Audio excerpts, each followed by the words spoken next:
الرحمن الرحیم. الحمد لله رب العالمین و صلاة و السلام علی سید الانبیاء و المرسلین سیدنا و حبیبنا محمد و علی آله و صحبه اجمعین. درود و سلام خدمت تک تک شما بینندگان عزیز و گرامی شبکه جهانی وصال حق. امیدوارم در هر گوشه این جهان پهناور که هستید الله سبحانه و تعالی یار و نگهدار شما عزیزان باشه. طبق معمول هر هفته برنامه آن روی سکه و کلیپ هایی که در بخش پژوهش و پیگیری شبکه جهانی وصال حق آماده شده و یکی دو هفته است که در مورد دروغی که در شبکه آیت الله مکارم شیرازی که به قول آخوندهای شیعه هم یهودی زاده هست و هم ولد الزنا، در این شبکه همکیشان و کسانی که شاید در یهودی زادگی و غیر صفاتی که ایشون هستن مشترک هست بین ایشون و 200 کارشناسی که در این شبکه وجود داره، چون که میگن کبوتر با کبوتر باز با باز کند هم جنس با هم جنس پرواز. در این شبکه از سالها به این طرف دروغ میبندن به علمای اهل سنت، تلبیس، خیانت و کتاب ها رو میارن، یک قسمتی از روایت رو میخونن، یک قسمتش رو رها میکنن، یا در روایت مطلب دیگری است اونو جور دیگری ترجمه میکنن برای شیعیان و غیر شیعیانی که بیننده این شبکه هستن. بر صورت این عادت یهود است، یحرفون الکتاب، عادت یهود است. تورات و انجیل رو تحریف کردن یهود و نصارا و شاگردان عبدالله ابن سبی یهودی که مؤسس مذهب شیعه‌گری در دین مبین اسلام هست و همونطوری که نتونستن از نگاه نظامی بر رسول الله صلی الله علیه و آله و سلم و اصحابشون پیروز بشن، شخصی رو به نام عبدالله ابن سبی یهودی فرستادن و این شخص تظاهر به اسلام کرد و شیعه‌گری رو، رافضه‌گری رو بنا نهاد و طعن و لعن به اصحاب رسول الله صلی الله علیه و آله و سلم و تحریف قرآن و 1001 دروغ دیگری رو به اسلام چسباند و مانند غده سرطانی سعی داره که اسلام رو از داخل نابود بکنه. پیروان ابن سبی یهودی در شبکه زلالت که زیر نظر مکارم شیرازی این یهودی زاده ولد الزنا اداره میشه، دروغ های زیادی گفتن که از اون جمله یکیش این بود که امام ذهبی گفته که محمد ابن اسماعیل بخاری ثقه نیست و ضعیف است، که در این مورد گفتگوهایی هم صورت گرفت و نتونستن از این دروغشون دفاع بکنن. یک از دروغای خیلی جالبشون که چند هفته قبل ما پخش کردیم در مورد شیخ الاسلام ابن تیمیه بود که ادعا کرده بودن سران مذاهب اهل سنت رو کافر و زندیق میدونه و این کلیپ رو ما پخش کردیم، جواب دادیم و چندین مورد از کارشناسان این شبکه اومدن خواستن که به اسمای مختلف به عنوان بیننده دفاع بکنن اما نتونستن و با بی‌حیایی و وقاحت تمام رئیس این شبکه و مدیر این شبکه و 200 کارشناس و 13 تا گروه علمیشون سکوت رو اختیار کردن و پاسخی نمیدن. با همین کلیپ رو ببینیم. دروغ بزرگ قزوینی، این چوپان دروغگو به شیخ الاسلام ابن تیمیه رحمت الله علیه که ادعا میکنه که ایشون سران مذاهب اهل سنت رو کافر و زندیق میدونسته. با هم کلیپ رو ببینیم.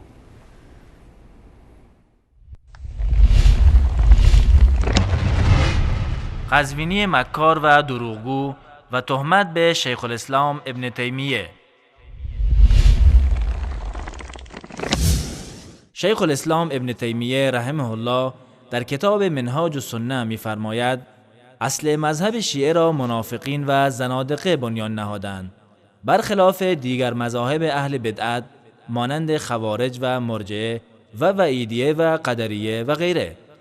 اما این آخوند مکار و حیله‌گر سخنان ایشان را قیچی نموده و چنان وانمود می کند که مراد شیخ الاسلام اصل کل مذاهب است، حتی مذاهب اربعه اهل سنت یعنی حنفی و مالکی و شافعی و حنبلی، و این در حالی است که شیخ الاسلام ابن تیمیه چند سطر قبل از جمله‌ای که این آخوند می‌خواند رهبران و سران نه تنها مذاهب اربعه بلکه مذاهب اهل بدعت را نیز زندیق و منافق نمی‌خواند به استثنای رافضیان. با هم این کلیپ را ببینیم. الجزء السادس. آقا تصور کردی جوان عزیز سنی تشریف بردید شما کتابخانه، خلاصه قفسه ها را گشتی، این کتاب را پیدا کردی، جلد ششم پیدا کردی. ببینید اینجا در صفحه 303 ببینید عبارت ابن تیمیه چی عزیز دل من. ما که این دیگه ما که ننوشتیم، ما هم که چاپ نکردیم، تحقیقا ما نکردیم. این کتاب برای شما عرض کنم در عربستان سعودی چاپ شده، در 9 جلدم هست. دکتر محمد رشاد سالمم تحقیق کرده، از علمای بزرگ اهل سنت.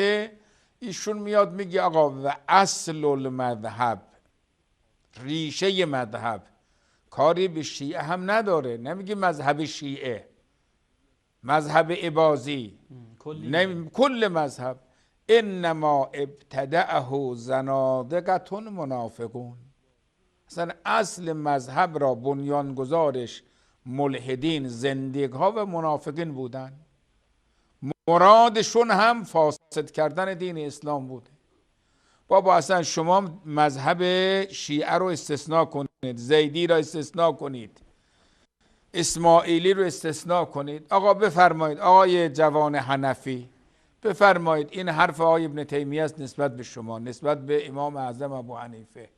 جوان عزیز شافعی این حرف ابن تیمیه است نسبت به امام شافعی. جوان مالکی این حرف ابن تیمیه است نسبت به امام مالک. جوان حنبلی این حرف ابن تیمیه است نسبت به احمد ابن حنبل. میگه اصل المذهب انما ابتدعه زنادقة منافقون. خب حکم منافق چیه؟ و قاتل الکفار و المنافقین. حکم زندیق چیه؟ و قاتل ائمة الکفر یا و قاتل الکفار برای شما عرض کنم کافتن. خب ببینید اینجا میاد حکم درست میکنه و به دنبال این حکمم فتوای قتل صادر میکنه. شما خیال میکنی اینهایی که الان دارن در یمن، خب این جمعیتی که کشتن نزدیک برای شما عرض کنم به قول 7000 چقدر جمعیت در یمن کشتن. اینها آیا از این 10,000 یا 8,000 جمعیت اینها 500 نفر شیعه بوده؟ گیریم 1000 نفر شیعه. آیا این 5 یا 6,000 سنی که کشتن اینها گناهشون چه بوده؟ اینهایی که الان نزدیک 70-80 تا مدرسه را ویران کردن، نزدیک 30 تا 40 تا بیمارستان رو ویران کردن. آخه این در کدام دینی، در کدام مذهبه؟ حتی بیمارستان های برای شما عرض کنم بدون مرز را که اصلا اینها رفتن اونجا برای مداوای مجروحین، بیچاره ها، بدبخت ها. خب اینها را برداشتن، اینها نابود کردن. آخه اینها به چه همین فتوا. آقا هر کس وهابی نباشد کافره، هر کس وهابی نباشد منافقه، هر کس وهابی نباشد زندیقه، هر کس وهابی نباشد این مفسد دین هست، باید این بابا نابود بشه. منهاج السنة النبویه جلد 6 صفحه 302.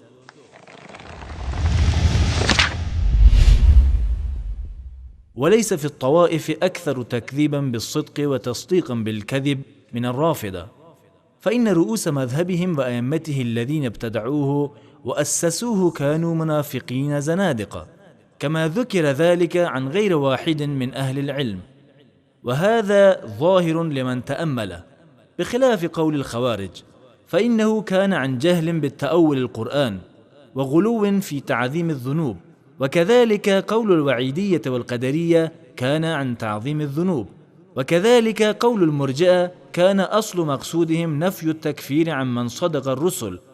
ولهذا رؤوس المذاهب التي ابتدعوها لم يقل أحد أنهم زنادقة منافقون، بخلاف الرافضة فإن رؤوسهم كانوا كذلك، مع أن كثيرا منهم ليسوا منافقين ولا كفارا، بل بعضهم له إيمان وعمل صالح ومنهم من هو مخطئ يغفر له خطاياه ومنهم من هو صاحب ذنب يرجى له مغفرة الله، لكن الجهل بمعنى القرآن والحديث شامل لهم كلهم، فليس فيهم إمام من أئمة المسلمين في العلم والدين، وأصل المذهب إنما ابتدعه زنادقة منافقون مرادهم افساد دین الاسلام. در میان فرقه ها هیچ فرقه‌ای مانند روافض راستی را تکذیب و دروغ را تصدیق نمی کنند، چرا که سران و رهبرانی که این مذهب را درست کردند همان گونه که بسیاری از اهل علم گفتند عده‌ای منافق زندیق بودند و این مسئله برای کسی که بیندیشد واضح و آشکار است، برخلاف خوارج که اساس مذهب آنها از روی جهالت و نادانی به تأویل قرآن و غلو و زیاده‌روی در بزرگ دانستن گناهان بود و همچنین مشکل وعیدیه و قدریه از روی زیاده‌روی در بزرگ دانستن گناهان بود و همچنین مرجئه اصل مذهب آنها نفی تکفیر از کسانی بود که دعوت پیامبران را تصدیق کردند. به همین علت کسی رهبرانی که این مذهب را اختراع کردند زندیق و منافق نخوانده است، برخلاف رافضه که رهبرانشان چنین بودند.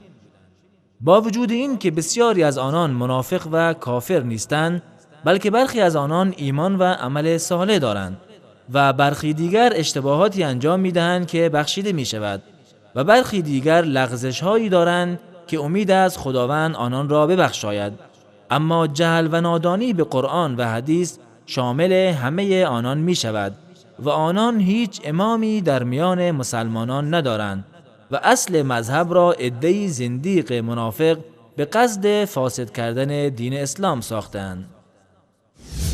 بینندگان عزیز، آنچه از سخنان شیخ الاسلام ابن تیمیه رحمه الله مشخص است این است که ایشان پایه‌گذاران مذاهب مبتدعی چون خوارج و قدریه و وعیدیه و مرجئه را منافق و زندیق نمی‌داند تا چه برسد به مذاهب چهارگانه اهل سنت، بلکه پایه‌گذاران مذهب رافضه را جزو منافقین و زنادقه می‌داند. اما آخوند قزوینی طبق عادت دیرینه خود سخنان ایشان را قیچی نموده و چنان وانمود می‌کند که ابن تیمیه ائمه اربعه را منافق و زندیق دانسته و عجیبتر این که بر پایه این اصل دروغی که بنا نهاده نتیجه گیری می کند ابن تیمیه فتوای قتل اهل سنت را داده است. به راستی ابلیس بایستی نزد این آخوند تعلیم ببیند. اما دیدگاه شیخ الاسلام ابن تیمیه رحمه الله در مورد ائمه اربعه چیست؟ ایشان در فتاوای خود بیش از 400 مورد اتفاق ائمه چهارگانه اهل سنت ابو حنیفه، مالک و شافعی و احمد را نقل می کند و در صدها مورد فتاوای آنان را به صورت انفرادی ذکر می کند و بسیاری از اقوال را به علت مخالفت با ائمه مسلمین و از جمله ائمه اربعه مردود می داند. برای مثال در مجموع الفتاوا جلد 7 صفحه 402 می گوید: من رحمة الله بعباده المسلمين أن الأئمة الذين لهم في الأمة لسان صدق مثل الأئمة الأربعة وغيرهم كمالك والثوري والأوزاعي والليث بن سعد وكالشافعي وأحمد وإسحاق وأبي عبيد وأبي حنيفة وأبي يوسف ومحمد كانوا ينكرون على أهل الكلام من الجهمية قولهم في القرآن والإيمان وصفات الرب. از رحمت الله به بندگان مسلمانش این است که امامانی که نام نیک در میان امت دارند مانند ائمه اربعه و دیگران مانند مالک و ثوری و اوزاعی و لیث بن سعد و شافعی و احمد و اسحاق و ابو عبید و ابو حنیفه و ابو یوسف و محمد مخالف اقوال جهمیه در مسئله قرآن و ایمان و صفات پروردگار بودند. فلانی روایات ما را صدرش میخوانه، ذیلش نمیخوانه، چنین و چنان و سر صدا ایجاد کردن، ما دروغگوی ماهر و مکار. حالا بفرمایید مردم قضاوت کنن، ما هیچی نمیگیم. ما نمیگیم اینها دروغگو هستن، مکار هستن، ماهر هستن، چی هستن. خود دوستان بیننده شیعه و سنی ما روایت را آوردیم رو آنتن، آقایان دیدن.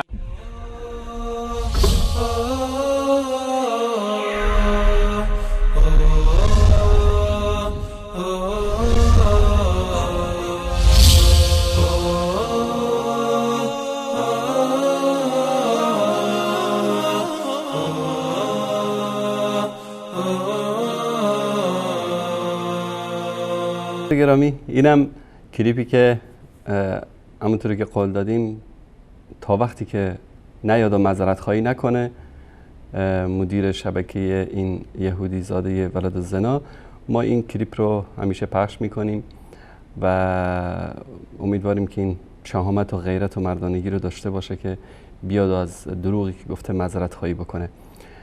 اما اینکه چرا این شبکه رو ما اسمش رو گذاشتیم شبکه یهودی زاده های ولد الزنا، کلیپ بعدی رو ببینید دلیلش رو متوجه خواهید شد.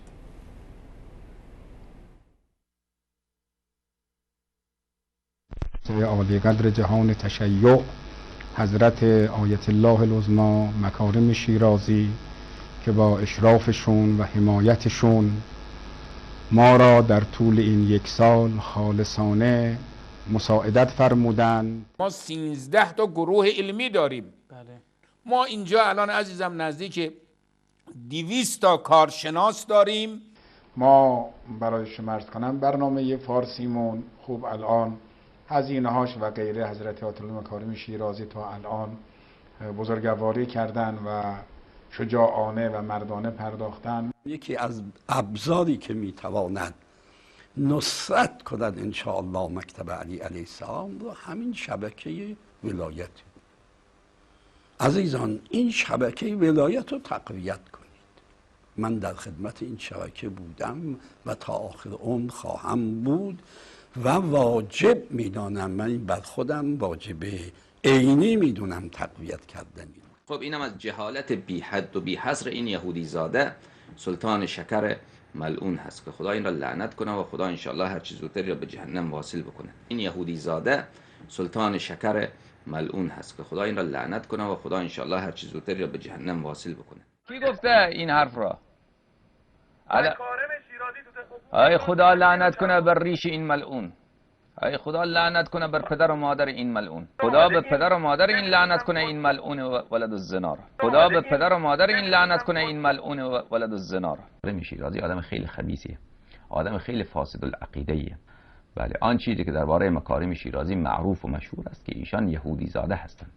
ایشان یعنی جد ایشان یهودی بوده، حالا جدش مسلمان شده یا تظاهر به اسلام کرده خدا میداند. خلاصه ایشان از نسل یهود حالا این عیب نیست که آدم از نسل یهود باشه، حالا مسلمان بشه آدم ولو نسل یهود باشه غیر یهود باشه او عیب نیست، اما این که از نسل یهود باشه بعد بیا پنهان بکنه این درست نیست و نباید اون را پنهان بکنه و به مردم بگوید. باید لذا بینندگان محترم و کسانی هم پیش آقای مکارم رفته بود که شما چرا اینقدر، بله از ایشان نقل شده این مطلب که شما آخر چرا اینقدر تملق و چاپلوسی پیش خامنه‌ای و پیش وزارت اطلاعات. گفته بود که من نمیتونم با اینها مخالفت بکنم چون جد من یهودی هست و اگر من بخوام اینو حرف بزنم وزارت اطلاعات فورا اون را علم میکنم و مرجعیت من از بین میرود. لذا درباره ایشان معروف مشهور اینه بین علما که آقای مکارم شیرازی اصلش یهوده نیست.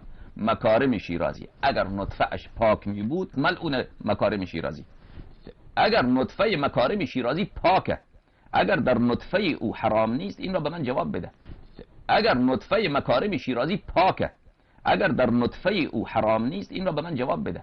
شما که حالا اینجوری میگید که اللهیاری این حرف را گفته، اللهیاری دلیل هم داره. مکارم اصلا اجتهادش معلوم نیست که این مجتهد باشه، من شک دارم در اجتهادش. مکارم شیرازی آدم منحرفیه. لذا اگر شما میگید که من گفتم این شکر فروشه یهودی زاده این کلام را گفته بله من در نسل نطفه این مردک شک دارم. بله من در نسل نطفه این مردک شک دارم. نطفه اش اگر پاک می بود اینطوری نمی گفت. بله ما حق داریم در نطفه او شک بکنیم. شما ظالم هستید. علما مکارم شیرازی نمیدانم نوری همدانی امثال این همتان فاسق هستین بیدین هستین. همتان فاسق هستین بیدین هستین. دین را بله دینتان را فروختید به دنیا. چنین آدمی که یک حکومت ظالمی که پنجه انداخته در رگ و ریشه و جان مردم ایران ایشون تایید میکنه. اگر فردی مثل آقای خامنه‌ای طاغوت میشه، آقای مکارم اونو طاغوتش کرده، امثال آقای مکارم اونو طاغوتش کردن با تمجیدهای بیجایی که ازشون کردن و تاییدهایی که کردن. به خودی خود که آقای خامنه‌ای طاغوت نمیشه که، روز اول که طاغوت نبود که، امثال آقای مکارم اونو طاغوتش کردن. لذا اینا رو باید حقایق باید بیان بشه برای مردم. ای لعنت خدا بر چهره این مکارم شیرازی، ای لعنت خدا بر ریش این مکارم، بر لعنت خدا بر ریش این ملعون خامنه ای. حرف خوب بد بیخریش صاحبش. بله بینندگان، پس کسی ناراحت نشه از اتهاماتی که وارد است بر رئیس این شبکه و حرف ما نیست. ما هرگز به کسی تهمتی نمیزنیم، ما فقط نقل میکنیم آنچه که گفتن. حرف خوب و بد بیخیریش صاحبش. خودشون این آدم بزرگ کردن، تو حوزه علمی قم فرستادن برای اینکه توهین بکنه به اصحاب رسول الله و به امهات مؤمنین. الان شده دشمن خودشون، برای خودشون دردسر ایجاد شده. و این کلیپ هم انشالله همیشه پخش خواهیم کرد تا جوابی باشه به اونایی که چون عقل و منطق ندارن و جواب نمیتونن بدن، شروع میکنن به فحاشی و توهین کردن. ما هم داریم از این کلیپ اگر بخوایم پخش بکنیم. به هر حال ایام حج است و روزهایی چند باقی مونده به شروع مراسم حج، این عبادت بزرگ، رکن پنجم اسلام. از سراسر دنیا مشتاقان بیت الله الحرام یا به حج آمدن یا در شوق حرمین شریفین در هر گوشه‌ای که هستن اشک می‌ریزن، الا آخوندهای بیدین و مرتد شیعه پیروان عبدالله ابن سبع یهودی که دشمنان حرمین شریفین هستن و مانند ابرهه در پی خراب کردن کعبه معظمه. جنایت هایی که اینا در طول تاریخ کردن بر هیچ مسلمانی پوشیده نیست. اینایی که برای رونق بخشیدن به کلیساها و بتخانه ها و بتکده ها و مراقدی که به نام اهل بیت رسول الله صلی الله علیه و آله و سلم به شکل دکان برای تجارت دین باز کردن، همیشه سعی کردن که مردم رو به اون طرف بکشونن چون براشون پول داره.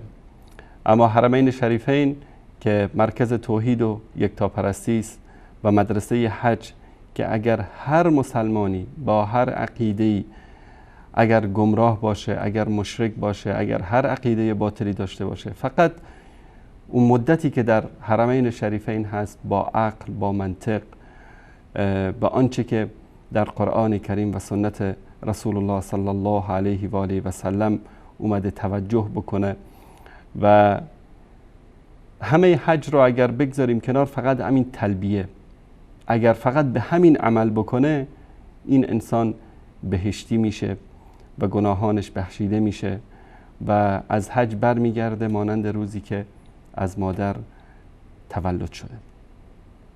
و این شعار حج، لبیک اللهم لبیک لبیک لا شریک لک لبیک ان الحمد والنعمة لک والملک لا شریک لک، این شعار اثبات توحید و نفی شرک است و متاسفانه این آخوندهای گمراه و بیدین و دین فروش بارها شاهد بودیم که در ایام حج بیچاره ها، یعنی بعد از سالهای سال پول جمع کردن، مردم عوام الناس اومدن به حج، یک آخوند زندیق دین فروش در رأس یک کاروان قرار گرفته، به جایی که به مردم توحید و یکتاپرستی یاد بده، میبینیم که در حین طواف بر گرد بیت الله الحرام هم به اونها یا ابوالفضل و یا علی و یا مهدی ادرکنی رو یادآور میشه. بر صورت دوستان، نمونه هایی از دشمنی این آخوندهای بیدین و مرتد و خودفروش قم و تهران و نجف رو جمع کردن که خدمت شما عزیزان در این کلیپ پخش میکنیم و بعد از اون انشاءالله تماس شما بزرگواران رو خواهیم گرفت. با هم ببینیم کلیپ.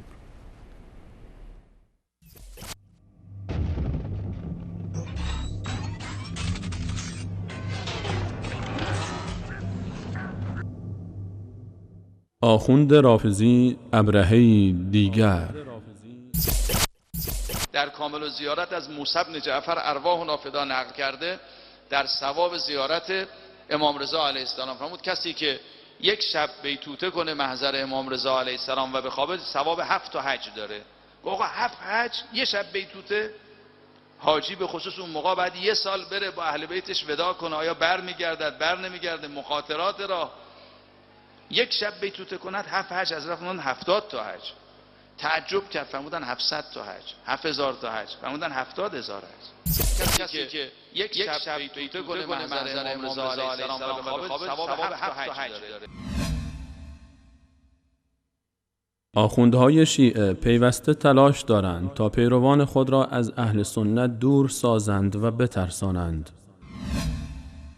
تا مبادا نزدیکی و گفتگو و همزیستی با اهل سنت حقیقت را برای شیعیان آشکار سازد و دروغ و خیانت آخوند در معرفی اهل سنت برملا گردد و بازار بردگی حوزه‌های علمیه بیرونق شود.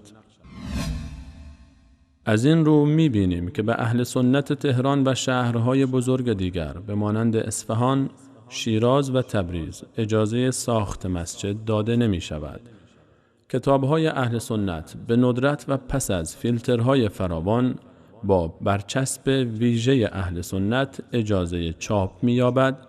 تماشای تلویزیون‌های ماهواره‌ای اهل سنت جرم و جنایت فرض می‌شود و سفر حج و عمره به بهانه‌های مختلف تعطیل می‌گردد تا از آشنایی شیعیان با واقعیت‌های موجود جلوگیری گردد. اما از آنجا که محبت شهرهای مکه و مدینه و آرزوی زیارت آنها در دل هر مسلمانی وجود دارد، آخوند شیعه به خوبی می‌داند که هر شیعه منصفی در ملاقات با اهل سنت مکه و مدینه از آنان متأثر شده و به اهل سنت متمایل می‌گردد. چون صراحتاً می‌فرمود فلانی من امسال تابستان به عنوان روحانی کاروان روحانیون رفته بودم، 200 تا طلبه که برای عمره میرفتن، طلبه های ممتاز حوزه علمیه قم. گفت اولین کاروان من بودم، با 200 تا طلبه رفتم، با اینکه اونجا من جلسات متعددی پاسخ به شبهات داشتم، جلسات متعددی خطر وهابیت را به اینها گوشزد می کردم، ولی حدود 30 تا از این طلبه ها تو جلسات ما نمی آمدن، می رفتن با این وهابی ها برای شما عرض کنم اونس گرفته بودن، در داخل اینها لول می خوردن.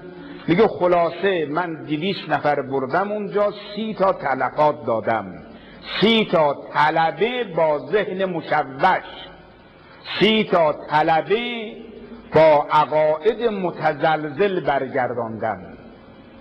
ایشون آقا این رو بگید هر وقت هر کس بخواد من آمار دقیق میدم. 30 نفر متمایل به تفکر وهابی به ایران برگرداندم. خب باید اینجا گفت انا لله و انا الیه راجعون. و من یه خواهش دارم از شما تبریزی عزیز که اگر میرید مکه و برمیگردید، که متاسفانه بعد از ایام و مناسک حج توسط شیعه ها بزرگترین محافل تبلیغ از سنیگری توی مراکز شیعه به وجود میاد. حاجی میره اونجا 25 روز 1 ماه میمونه، وقتی برمیگرده تو این 3 روزی که حاجی میشینه تو خونه مردم بیان ببینندش، از همون اول تا آخر میگه به به مسلمون میخوای اونا، قرآن میخوای اونا، نماز میخوای اونا، به کمرشون بخوره.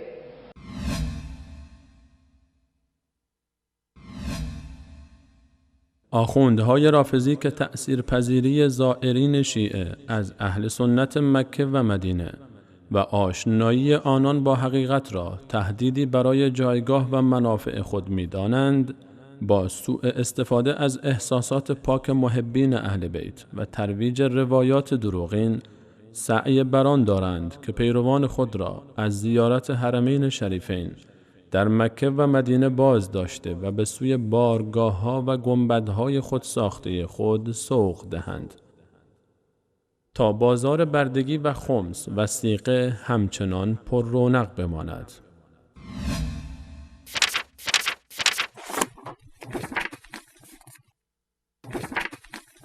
به عنوان نمونه از ابی عبدالله رحمه الله به دروغ روایت می کنند که فرمود کسی که در روز عرفه قبر امام حسین را زیارت کند خداوند برای او 1,000,000 حج با امام زمان و 1,000,000 عمره با پیامبر صلی الله علیه و آله و سلم را می نویسد. وسائل الشیعه جلد 10 صفحه 360. 4 تا سرزمینن که در طوفان نوح به خدا شکایت کردن. خدایا با ما رو هم غرق کردی. غرق به عذاب غیر از غرق به دریاست. ما رو هم به عذابت غرق کردی. بنا بود با ما هم چنین کنی. 4 بقا زجت الله ایام طوفان. زجه زدن. بیت المعمور فرفعه الله و الغری نجف و کربلا و توس اینا روضتون من ریاض الجنه. آی زائرین امام رضا، روایت برای شما هاست. اگر کسی امام رضا رو زیارت کنه، باباش موسی بن جعفر فرمود انگار خدا رو در عرش زیارت کرده. در روایتی دارد هر کس حضرت را در خراسان زیارت کند خدا رو در عرش زیارت کرده است. در روایت دارد هر کس امام رضا علیه السلام رو در خراسان زیارت کند انگار رسول خدا صلی الله علیه و آله رو در مدینه زیارت کرده است.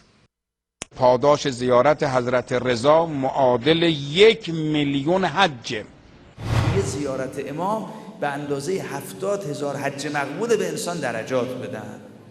محیط ولایت امام رضا علیه السلام خیلی گسترده تر از اینه که به یک انسان زائر 70,000 حج مقبول بده، به این اندازه او رو سیر در وادی توحید بده. سری هم داره در مشهد و اویی که ایمان کسی کامل نمیشه الا به زیارت علی ابن موسی رضا. قم کوفه صغیر است و به زودی فرزندی از ما به نام فاطمه، فرزند موسی به نام فاطمه در قم دفن خواهد شد. هر که او رو زیارت کند بهشت برش واجب میشه.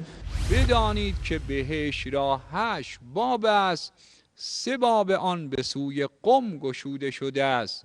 زیارت حضرت معصومه در حقیقت معادل بهشته، یعنی همسنگ بهشته، همتراز بهشت است.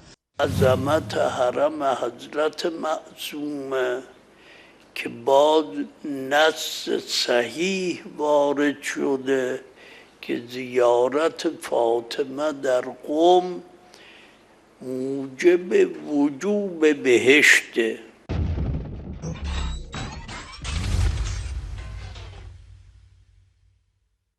فهمد یا رفاعه اما حجج العام امسال مکه رفتیم. گفتم پول نداشتم برم ولی رفتم کربلا، عرفه رو کربلا اند قبر الحسین. خدا قسمت کنه. حضرت فرمود کم نیاوردی، بیشتر از اهل منا و عرفات چیزی گیرد اومد. اگر کسی به سوی قبر امام حسین حرکت کنه غیر مستکبر باشد 1000 ملک از طرف راست همراهش میشن، 1000 ملک از طرف چپ همراهش میشن و کتب له 1000 حجه و 1000 عمره مع نبی او وصی نبی و 1000 حجی که در محضر خاتم الانبیا محمد مصطفی مشرف شده باشه یا 1000 حجی که در محضر امیرالمؤمنین مشرف شده باشه خدا تو نامه عملشون.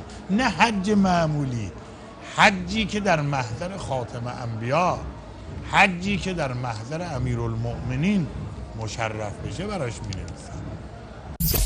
رو کن به حضرت بگو السلام علیک یا ابا عبدالله، السلام علیک و رحمت الله و برکاته، ثواب یک حج عمره مقبول بهت میدن.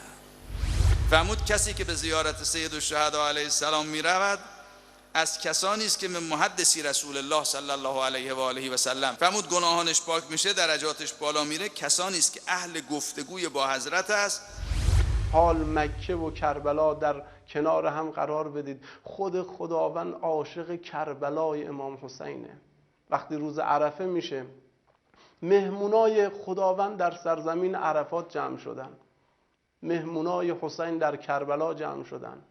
روایت از مولای ما امام صادق علیه السلام میفرماید در روز عرفه خداوند اول به مهمونهای حسین نگاه میکند، بعد به مهمونهای خودش در سرزمین عرفات نگاه میکنه. اول به مهمونهای حسین، بعد مهمونهای خودش در سرزمین عرفات. حتی تو روایات در کامل زیارت رو ببینید، حضرت میفرمان زائر امام حسین علیه السلام اگه مرد تو زیارت ملائکه تشریعش میکنن و فوائدی ذکر کردن براش.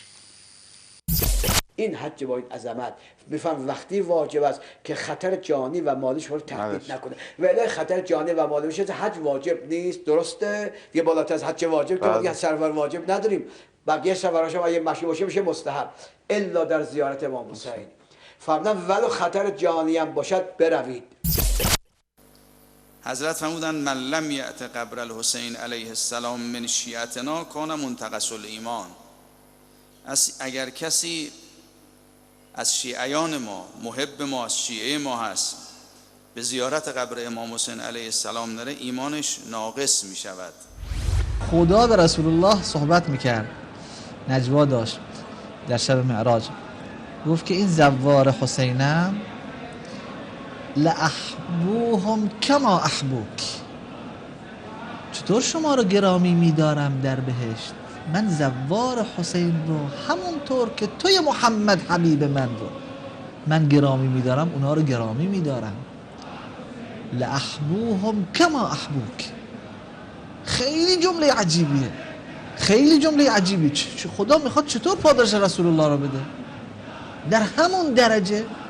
یزید مبالغه نیست این کلمات، فهم معنا فی درجتنا. خود خدا به تعبیر امام صادق ان الله و ملائکته و انبیاءه یزورون الحسین فی کل لیلة جمعه. حدیث داریم از پیغمبر اکرم صلی الله علیه و سلم،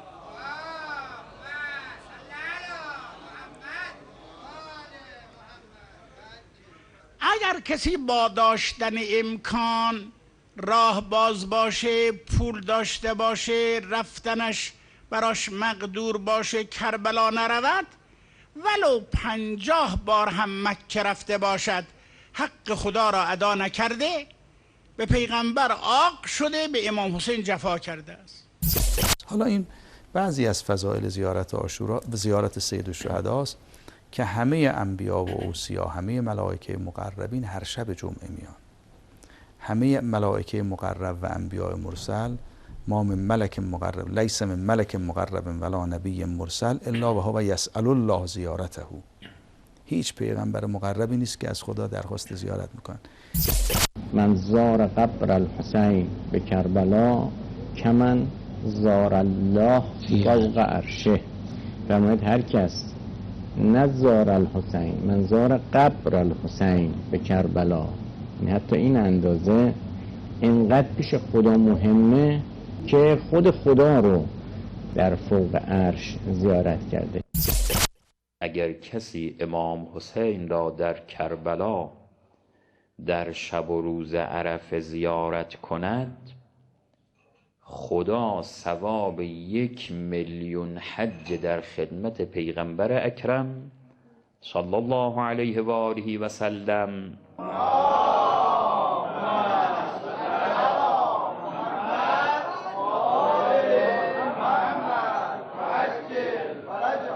و 1,000,000 حج در خدمت امام زمان را در نامه عمل او می نویسد.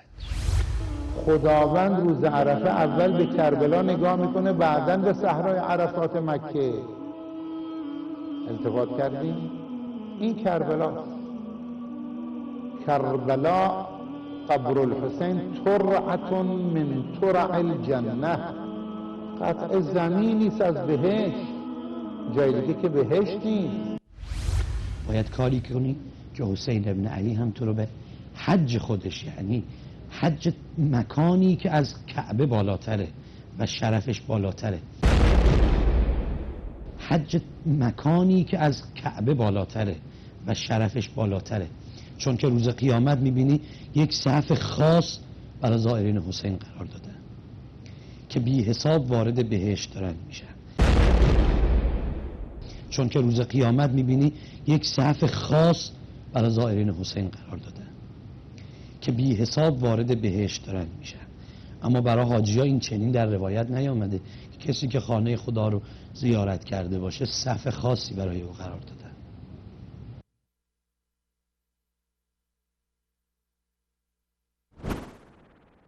جالب آن است که تمام روایات جعلی این آخوندها درباره فضایل زیارت قبور امامانی است که قبر آنان در اختیار شیعیان است.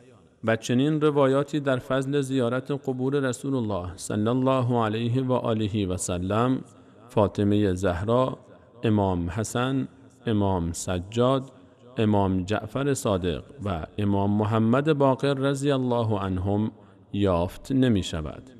زیرا که آنان در مدینه منوره مدفون هستند و سفر زائرین شیعه به مدینه منوره که شهری سنی نشین است به صلاح منافع آخوندهای رافضی نمی باشد.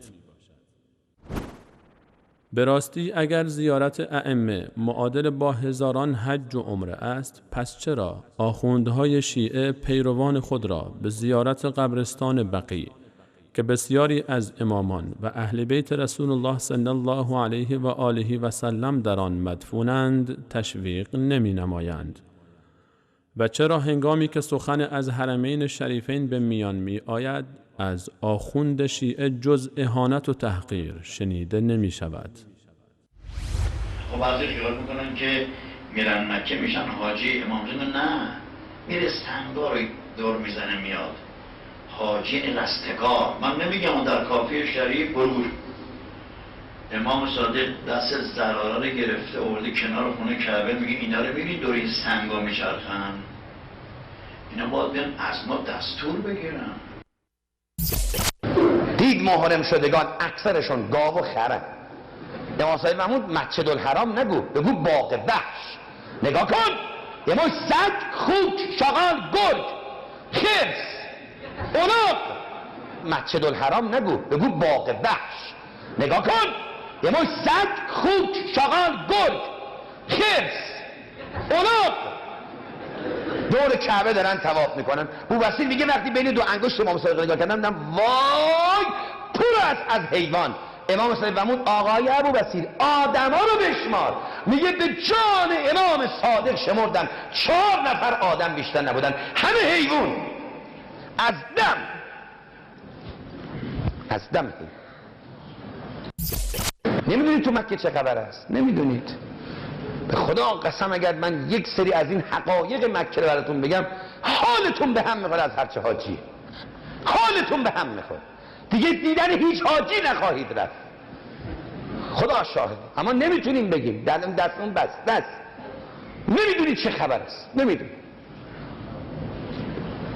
و آقا هر سال میره مکه، هر سال میره عمره. چه خبره؟ واجب یه بار، حج یه بار واجبه. چقدر میرید مکه؟ چرا میرید 1,5 میلیون خرج میکنید؟ پولا رو تو حلقوم این وهابیای عربستان میریزید که تمام این پولا گلوله بشه تو سینه شیعه ختم بشه. چرا اینقدر گردن این عربا رو کلفت میکنید؟ چرا اینقدر گردن این وهابیا رو کلفت میکنید؟ چرا پولا رو میرید خرج عربستان میکنید؟ تو یه بار رفتی مکه بشی سر جات دیگه. قضاوت با شماست.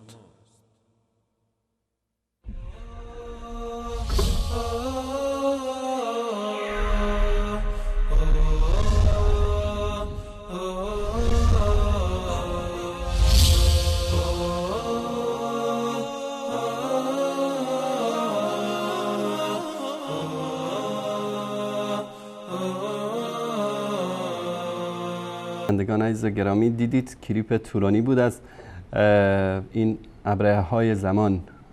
اگر یک زمانی یک ابرهه از یمن اومده بود که کعبه مشرفه رو خراب بکنه، به خاطر اون کلیساش که از رونق افتاده بود و کسی نمیرفت به دیدنش.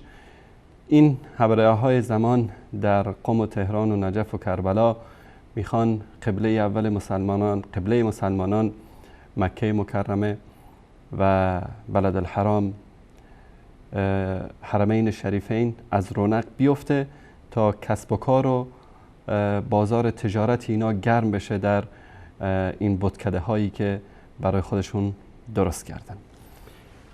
از همین لحظه شماره تلفن برنامه زیرنویس میشه و شما عزیزان میتونید زنگ بزنید و در مورد کلیپ هایی که پخش شده اظهار نظر بکنید. همچنین اگر دوستانی از طریق اسکایپ میخوان تماس بگیرن، احمد جان آدرس اسکایپ رو هم اعلان میکنه و از طریق اسکایپ میتونید تماس بگیرید. دوستانی که شاید مشکل داشته باشن و نتونن از طریق تلفن زنگ بزنن به شبکه. و همونطوری که خدمتتون عرض کردم، دشمنی و عداوتی که این شاگردان عبدالله ابن سبع یهودی با مسجد الحرام، با مکه مکرمه، با کعبه مشرفه دارن، جز اعتقادات این هاست. یعنی امام زمانشون که در آخر از زمان میاد، یکی از شاهکارهایی که انجام میده خراب کردن کعبه و انتقال دادن قبله و حجر الاسود به مسجد کوفه است که من بارها این مطلب رو نشون دادم. بله، سلام علیکم بیننده گرامی، بفرمایید. الو، سلام علیکم. علیکم السلام و رحمت الله. عارف از بلوچستان. خودتون معرفی کنید، از کجا زنگ میزنید؟ عارف از بلوچستان. بفرمایید برادر عزیز. من میخوام با همین حاجی صحبت کنم. کمی بلندتر عارف جان، کمی بلندتر صحبت کنید، بفرمایید. سلام، عارف هستم از بلوچستان. سلامت باشید عارف جان، بفرمایید. اسم نمیدونید اینجا؟ عارف هستم از بلوچستان. عارف جان برادر عزیز، از گوشی تلفن صحبت کنید و صدای تلویزیون رو کاملا ببندید، بفرمایید. بدون مثلا یعنی بدون فکر یا با همون جاکتی که زیر پوست میتونید نماز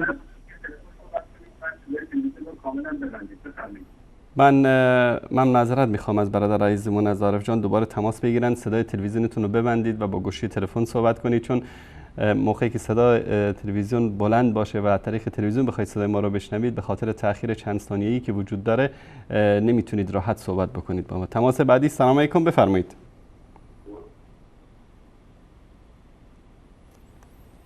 بیننده گرامی بفرمایید. الو. بله بفرمایید. سلام، خوبی؟ سلامت باشید. خودتون رو معرفی کنید، از کجا زنگ میزنید؟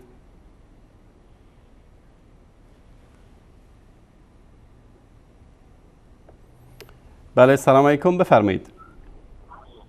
سلام علیکم. بیننده گرامی بفرمایید.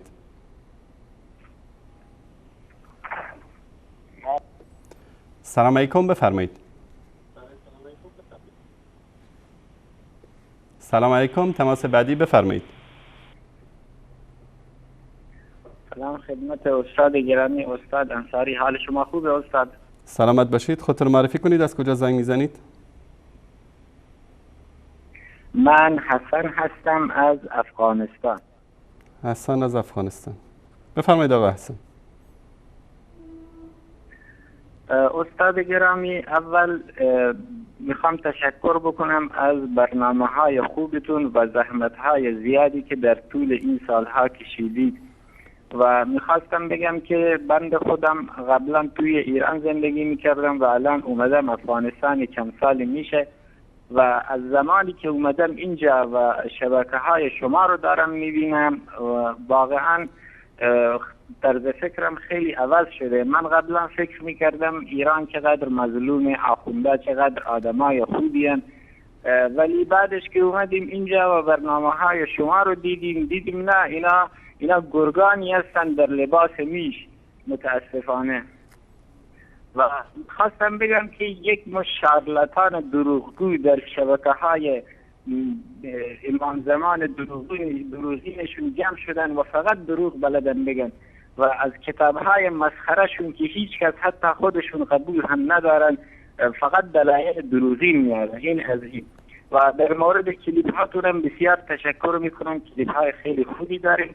یک مطلبی که میخواستم خدمتتون بگم اینه که در شبکه‌های شبکه اسلامی که ما داریم 2 نفر هستن از این آخوندهای اطلاعاتی، بنده مطمئنم در هر برنامه به محض اینکه شماره تلفن ها اعلام میشد، اینا به مجرد اینکه شماره اعلام میشه اینا همه شماره ها رو اشغال میکنن. همین الان به وقتی من تونستم زن بزنم، مطمئنم اینا منتظرن تا که نوبتشون برسه و فقط بیان وقت بگیرن. استاد یادتون باشه یک نفر اسمش رضا از ایران همیشه زنگ میزنه، خیلی بی‌ادب، فقط بلده بگه کذاب فلانی دروغگو فلانی، هیچ دلیلی هم نداره. شبکه کلمه زنگ زده بود 2 بار، اول به استاد خدمتی، بعد از اینکه برنامه شد به استاد شفیعی زنگ زد، فقط هم وقت گرفت دیگه. هیچ چیزی هیچ دلیلی نداره.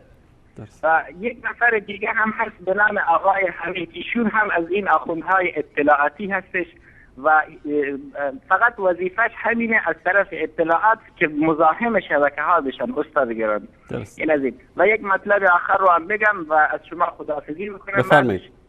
اون هم اینه که ایام حج هستش، ایام بسیار مبارک حج که همه مسلمین دلهاشون یکجا میشه و همه به طرف کعبه خدا نگاه میکنن. اما متاسفانه این آخوندهای اطلاعاتی، این آخوندهای دروغگو و با روایت های دروغینشون که میخوان کربلا رو بالا ببرن و بیت الله خدا رو پایین بیارن، دیروز آقای خامنه ای، این دجال یک دست به قول آقای الله یاری شیطان یاری، گفته در یک نامه که زورشون اومده بود از اینکه امسال شیعیان ایران نتونستن برن حج، یک مطلبی رو منتشر کرده بود که در این مطلب فقط خوب شناسزا گفته بودن به حاکمان آل سعود و من متاسفم برای این حال. وقتی که دستشون هیچ جبه نیست با این کاراشون فقط بلدن تفرقه درست بکنن. استاد گرامی ایشون فقط فحش داده بودن، فقط ناسزا گفته بودن و من میخوام بگم که این در درجه یک حاکم نیستش که بیاد این چنین بیاد فحش و ناسزا بگه. خب میتونه بیاد با دیپلماسی حلش بکنه، وقتی که حلش نمیکنه مشخصه که یک جای کار اینها میلنگه. و دستتون در نکنه دیگه عرضی ندارم. خداحافظ. زنده باشید. تشکر حسن جان، الله مطالبتون کنه. تشکر از شما. تماس بعدی. سلام علیکم، بفرمایید. الو سلام علیکم. علیکم السلام و رحمت الله. خدمت آقای انصاری گل و برادران پشت صحنه که زحمت میکشن پیش هم عید قربان و تبریک میگم برای همه مستمعین. از کنم آقای انصاری، من یه شعبه برام پیش اومده بود. کمی دوستان صدا رو تقویت بکنن در استودیو. بفرمایید آقای سیامک، بفرمایید. بله، یه شعبه یه برنامه بود فکر کنم آقای قزوینی در مورد قم، نمیدونم برادران وصال رصد کرده بودن یا نه، در مورد قم که از کتاب معال سنت آورده بوده که خمس لو مرزا خمس داره، معدن خمس داره، تو کسب و کار خمس داره. حالا نمیدونم اینا را تجزیه کرده بودن، تجزیه کرده بودن و بعدا هم آیا ساری شرمنده هستم جان یکی از این آخوندها در مورد کربلا چیز در گفت هر یک نفر از طرف دست راز 1000 از طرف دست چپ 1000 ملائکه دور برشن. درسته؟ عجب. حالا پارسال 2 میلیون بیش گفتن 20 میلیون ظاهر شیعه اونجا بودن. حالا این 20 میلیون ضرب در این هر یه نفر که 2000 بوده، من حساب کردم شده تقریبا 40 میلیارد. عجب. حالا اونجا نمیدونم ترافیک اونجا رو ملائکه چجور حساب میکنن. درست. اگه اینو برام حساب کنید خیلی ممنون میشم.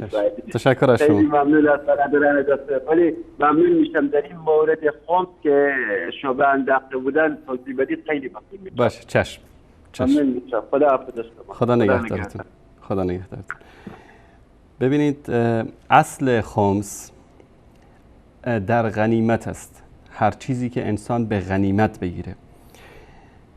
گفتن در گنج، در لؤلؤی که از بحر بدون زحمت گرفته میشه از اونجا و در گنجی که بدون مشقت انسان به دست میاره، اون خمسش تعلق میگیره به الله و رسولش. در هیچ روایتی، هیچ جایی در نزد اهل سنت این نیامده که یک شخص بیچاره بدبختی بره کار بکنه، تجارت بکنه، زحمت بکشه، شما برو خمس ازش بگیر، یا برو خمس کسب و کار بگیر، خمس احرام بگیر، خمس نمیدونم فلان بگیر. حتی از فاحشه خانه هم اینا خمس میگرفتن در زمان صفویت، الان هم دارن میگیرن. همین خانه های عفافی که در مجلس شورای اسلامی قرار بود که این رسمی بشه و حالا وجود داره اما رسمیش نکردن برای بدنامیشون، از همینجا هم خمس میگیرن. یعنی 4 تا زن فاحشه رو میارن به نام صیغه، اونجا اونا رو صیغه میکنن برای مردم، 1 ساعته، 1 روزه، 10 روزه، 5 روزه یا نیم ساعته، بعد از درآمد این بعد خمسش رو به دولت بدن یا به مراجع بدن. این خمس کسب و کاری که از مردم میگیرن در قرآن کریم فقط ما 1 آیه داریم، اونم در سوره انفال در مورد خمس غنایم است که الله سبحانه و تعالی در اونجا برای ما در مورد آیه 41 سوره انفال، احمد جان اگر لطف کنید اینو نشون بدید، در اینجا واعلموا انما غنمتم من شیء فان لله خمسه وللرسول ولذي القربى واليتامى والمساكين وابن السبيل ان كنتم آمنتم بالله وما انزلنا على عبدنا يوم الفرقان يوم التقى الجمعان والله على كل شيء قدير. یوم الفرقان هیچ اختلافی وجود نداره که در اینجا یوم الفرقان روز جدایی حق از باطل، روز بدر است و این آیه در مورد غنایم جنگ بدر نازل شد. غنایم چی است؟ آنچه که بدون مشقت از کفار به دست بیاد. گنج هایی که وجود داره در سرزمین های اسلامی خمال پدر و پدر بزرگ کسی که نیست، از قدیم مونده، از شاید از دوران قبل از اسلام باشه. امروز یک مسلمانی رفت یک جای گنجی رو کشف کرد، چون این بدون مشقت غنیمت محسوب میشه برای اون مسلمان، خمس این تعلق میگیره به الله و رسولش. اما از خمس کسب و کار، از خمس نمیدونم احرام و فلان و تجارت و از این چیزا، این آخونده فقط برای پر کردن جیب خودشون اینو در آوردن و هیچ دلیلی در این مورد ندارند. بله سلام علیکم، بفرمایید. سلام علیکم. علیکم السلام. خواهش میکنم از بحث فرار نکن. من عذرخواهی. آقای ابن مالک، ما تو رو انداختیم در سطل زباله شبکه وصال حق، دیگه لطفا تماس نگیرید و ما هیچ صحبتی با شما نداریم. صحبت هایم که قبل از این کردی روزانه داره پخش میشه در شبکه، قضاوت هم میگذاریم به عهده مردم. این که عذرخواهی کردی، ما عذرخواهی شما رو پذیرفتیم، الله سبحانه و تعالی هدایتت بده و اثر تقصیراتت بگذره، اما بنا بر احترامی که ما به بینندگان عزیزمون داریم دیگه نمیذاریم که شما در این شبکه صحبت بکنین. شما بدترین توهین‌های ناموسی رو به ما و به همکارانمون در شبکه کردید. این عادت است، یعنی همین تو شبکه ولایت بعد از سالها سکوت اگر بیننده زنگ میزد تا میگفت وصال، اسم نبرید این شبکه های وهابی رو، فلان شبکه ها رو ما اصلا انسان نمیدونیم. الان از بس که کارت به استخونشون رسیده شروع کردن به قول خود قزوینی مثل زنهای فاحشه فقط دروغ ببندن، فحش بدن، توهین بکنن، که انشالله بعضی از نمونه‌هاشو من بعضی از دوستان تماس گرفته بودن که اینا خوب میشه مسخره کردیم برنامه‌های اینا رو. من انشالله در طول برنامه اگر فرصت شد به بعضی از این دروغ‌ها اینا میپردازم. بله سلام علیکم، بفرمایید.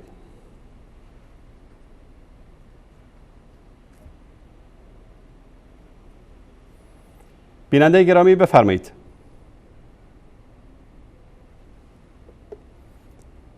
السلام علیکم و رحمت الله، بفرمایید. سلام علیکم و رحمت الله و برکاته. استاد محترم، من صادق هستم، من شهر بن آلمان شما را زحمت دادم. برادر عزیز بفرمایید.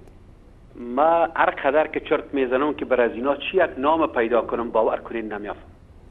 هر حیوان را که نامش سر از اینا بانم ما اهانت به حیوان میکنم. ما از برادرای شیعه که واقعا لعنت نمیگن به اصحاب پیغمبر یک تمنا دارم اگر در هر جای دنیا هستن اینا یک نسخه یا یک آدرس برای ما بدن که حرفای از اینا چرا این رقم حرفا را میزنن یا اگر راست است. باور کنین که یک کافر یهود اهانت نمیکنه. ما در بین اروپا زندگی میکنیم، هیچ عیسوی اهانت نمیکنه به اسلام که اینا میکنن و من نمیفهمم که مردم اهل تشیع ایران چرا خواب هستن. الله المستعان. اینا را چی کرده؟ اگر یک روزم اینا مکتب یا مدرسه رفته باشن قرآن باز کنن بخوانن پشتی یا خونده اینا چرا میرن؟ شما فکر کنین میگه که 100 میلیون حج است یا قبر امام حسین به حج رفتی پیش الله و 100 نفر یه حرف مشنوه در بین هیچ 100 حیوان یک انسان یافت نمیشه. الله المستعان. یک انسان به این منزلت از اینا نیست.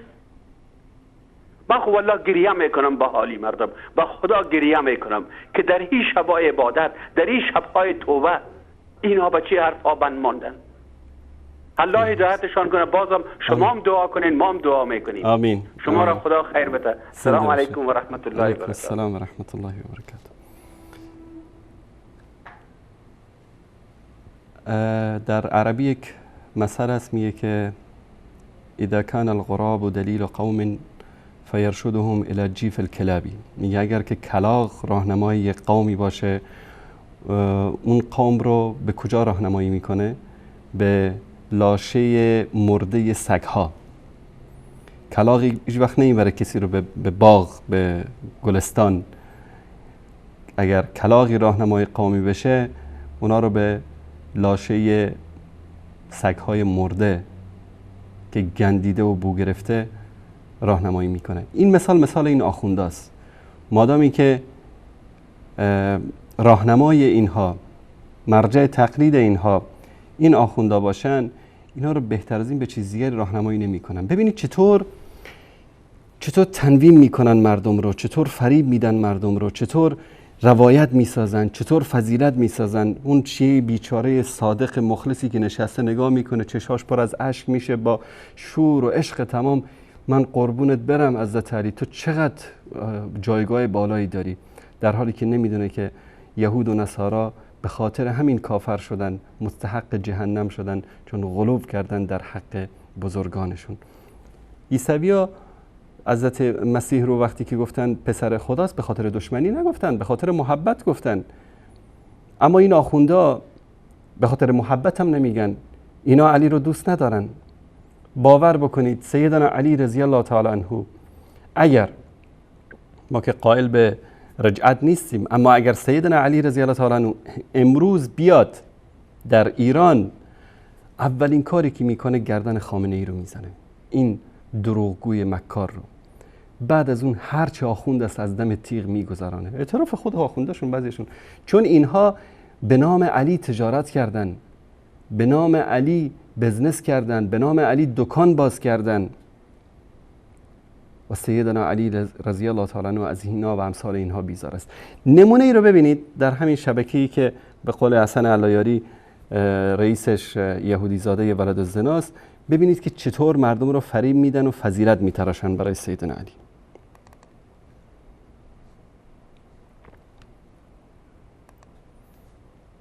دوستان اگر صدا و تصویر رو داشته باشن. امیرالمومنین سلام الله علیه بعد از اینکه از خدمت حضرت آیت الله سیستانی که ما رفته بودیم اونجا، خیلی ایشون محبت فوق العاده داشتن، من وارد حرم حضرت امیر که شدم حالم منقلب شد. یعنی یک حالتی بعضا دست خود آدم نیست. احساس کردم که با امیرالمومنین دارم رو در رو حرف میزنم. عرض کردم علی جان مقام تو خیلی بالاست. از من خودم هر وقت وارد حرم حضرت امیر میشم، خدا شاهد، قسم به ولای علی، احساس میکنم روی عرش خدا نشستم. اصلا میرم اونجا حاجتمو فراموش میکنم. ببینید این کفر رو، احساس میکنم روی عرش خدا نشستم. والعیاذ بالله. نمیدونم اینا و ما قدر الله حق قدره. الله سبحان الله سبحانه و تعالی چقدر زیبا میگه خدا رو اونطوری که باید شاید قدرش رو ندونستن، نشناختن الله سبحانه و تعالی رو.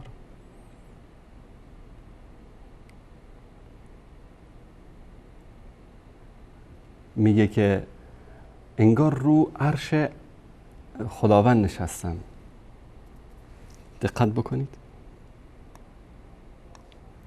یعنی احساس میکنم روی عرش خدا نشستم، اصلا میرم اونجا حاجتمو فراموش میکنم.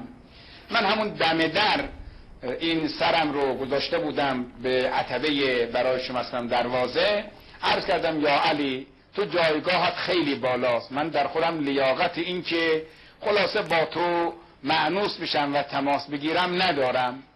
و دوستان میگن ما یک سرباز دستپا چلفته شما هستیم، از شما داریم دفاع میکنیم و اگر چنانچه این دفاع ما مقبول هست ما را پیوند بدید به فرزند غیورتون آقا قمر بنی هاشم، حواله ما را بدید به حضرت عباس، چون ما نه صبر شما و نه حوصله شما را داریم. ما میخوام تو کارهامان بردوزلی بریم جلو و حضرت ابوالفضلی بریم جلو. یعنی بولدوزری دروغ بگین، بولدوزری مردم را فریب بدید، بولدوزری تهمت و افترا ببندید به علمای اهل سنت. همینه دیگه. جلد فلان صفحه فلان، کتاب فلان جلد فلان صفحه فلان، ابن تیمیه این گفته فلانی این گفته، همش دروغ. و 4 تا احمقی مثل خودشون میشینن. البته اینا جز همون 200 تا کارشناسی هست که تو شبکهشون دارن. هر کسی که از این طویل حوزه علمی قم میارن این میشه کارشناس تو شبکه ولایت. شبکه هم که در رأسش یهودی زاده ولد الزنایی مثل مکارم شیرازی باشه دیگه بیشتر از این نمیشه ازش توقع داشت. بعدش هم دروغ. همین کلیپ مرد از قزوینی اگر غیرت داره بیاد و از این دروغی که در مورد شیخ الاسلام ابن تیمیه گفته دفاع بکنه که ایشون سران مذاهب اهل سنت را گفته باشه که کافر و زندیق است. و من یقین دارم که این غیرت و شهامت و مردانگی رو این نداره. مانند ابولهب، مانند ابو جهل. یعنی ابو جهل و ابو لهب حداقل یک غیرت و شهامت قبلی داشتن، عربی داشتن، اگر غیرت و شهامت اسلامی نداشتن. اما این انسان بی غیرت تا حالا بیش از 200 تا کلیپ دروغ ازش پخش شده، انگار نه انگار خم به ابرو نمیاره. باور بکنید که یعنی اگر از یک انسانی که ذره شهامت داشته باشه یک کلیپ اینطوری ازش پخش بکنن دروغ، دیگه تعطیل میکنه همه چیزو. اما این بی غیرت ها اصلا ابدا وقتی که آخوند که عمامه سرش گذاشت دیگه چیزی به اسم غیرت و شهامت و مردانگی این چیزها رو درش نمیابید. حاضره به خاطر پول در آوردن، خمس گرفتن، هر ذلت و هر پستی رو قبول بکنه. یک نمونش همین آیت الله دکتر حسینی قزوینی، مدیر شبکه ولایت که در رأسش آیت الله العظمی مکارم شیرازی مرجع عالی قدر شیعیان یهودی زاده ولد الزنا قرار دارد. این است دین و مذهبی که اینها براش دارن تبلیغ میکنن. برای سلام علیکم بفرمایید. سلام علیکم. سلام از من. خدا قوت بده. خسته نباشید. سلامت باشید. خودتون رو معرفی کنید. از کجا زنگ میزنید؟ مهدی از سند اصفهان مزاحم میشم. کمی بلندتر صحبت کنید آقا مهدی. نظرتون در مورد این دروغی که آقای قزوینی در مورد شیخ الاسلام ابن تیمیه گفته چیه؟ قبول دارم. بله؟ حرفشون باطله. قبول دارم. حرفشون باطله. دروغ گفته. دروغ که دروغه. دروغ دیگه شاخ دم نداره. یعنی شما میگید که آقا مهدی میگید که قزوینی دروغ گفته؟ بله کسی که دروغ بگه دیگه یه چیزی که هست ثبت شده دیگه. وقتی شما نشون میدی من بگم راست میگه، وقتی من عیناً دارم میبینم که چش دارم، من که نمیتونم حقیقت رو کتمان کنم که ببخشید یه سوال دیگه هم داشتم ازتون. در رابطه با کلیپ های برنامه اگر باشه بفرمایید. بزرگوار می‌خواستم ببینم این درباره آیه تطهیر. بله سلام علیکم بیننده گرامی بفرمایید. الو. بله بفرمایید. الو آقای انصاری. بله بفرمایید. سلامت باشید. خودتون رو معرفی کنید، از کجا زنگ میزنید؟ حالتون خوبه؟ سلامتی؟ عارفم از شیراز. عارف جان بفرمایید. الو آقای انصاری. خوبی آقا، خسته نباشید. سلامت باشید. آقای انصاری بفرمایید. در مورد این بحث‌های قزوینی. بله. الو. عارف جان اگر صدای تلویزیون رو ببندید با گوشی تلفن صحبت بکنید. بستم صدا را آقای انصاری. ادامه بدید به صحبتاتون، بفرمایید. الو خوب الان؟ الان خوبه، بفرمایید. آقا خب درسته این آقای قزوینی حالا اینطوری گفته؟ درسته؟ او دروغ میگه، شما هم دروغ میگی. عجب. شما از 3 هفته پیش همه رو آوردی ولد و زنا کردی، به همه توهین کردی، به همه دروغ گفتی. من نگفتم آقای محترم عارف جان دوست عزیز، من نگفتم آقای حسن علایاری حجت الاسلام فارغ التحصیل حوزه علمیه قوم خودتون. همه فوش میدن، من فوش نمیدم. این ولد و زنا رو کی میگه؟ حرامزاده رو کی میگه؟ فلان کی میگه؟ شما آقا عارف جان دوست عزیز کار خوبی نیست و ما نباید این کارو بکنیم. فلانی عارف جان برادر عزیز، حرف ما نیست، حرف آخوند خودتونه. خب برید یقه حسن علایاری رو بگیرید، اون میگه من سند دارم، مدرک دارم. حالا آفرین پیامبر اکی درس اخلاق میگرفت؟ اکی میگرفت آقای انصاری؟ قرآن. ما الگومون کیه؟ اللهیاریه؟ نه من الگوم نیست، نه الگوی منه، نه الگوی هیچ مسلمان، نه شیعه نه سنی. یک از طویله حوزه علمیه قم. گوش کن عارف جان، از طویله حوزه علمیه قم 2 تا جانور اومده بیرون، این 2 تا به جان هم دیگه افتادن. یکیش از ناصر مکارم شیرازی، یکیش از حسن علایاری. و الله سبحانه و تعالی باطل رو با باطل داره میزنه. این مسئله الگو پذیری نیست برادر عزیز. شما اصلا معنی الگو رو نفهمیدی. این آقا میاد میگه که من سند و مدرک دارم که ایشون یهودی زاده است. نگاه کن تو داری فوش میدی، چرا میگی ولد زنا؟ تشکر از شما. من اول برنامه‌ام گفتم عارف جان کمی دقت بکنید، حرف ما نیست و ما اصلا به این چیز اعتقادم نداریم. و اصلا جایزم نمیدونیم که به هیچ مسلمانی، حتی به هیچ انسانی ولو که یهودی و نصرانی باشه این تهمت زده بشه. منتها خودشون میگه شاهد من اهلی، از خودشون یک نفر شهادت داره میده، چیکارش بکنید؟ بله سلام علیکم بفرمایید. السلام علیکم و رحمت الله و برکات. باز پیشتر مرد شدم، بازم تلفن کردم. خدا پدر و مادرتان رو بخشه، اما کسی که شما را شیر داده خدا بخشه. اینا را هیچ حرفشان تاویل نگیرید استاد. باور کنید من پول ندارم که هر 5 دقیقه باز تلویزیون خود بشکنانم. شما میخندین، ما گریه میکنیم با حال خود که اینا چی رقم انسان هستن؟ از برای خدا شما فیلم علایاری را میمونین، علایاری میگه ولد زنا، شما نمیگین این حرفه.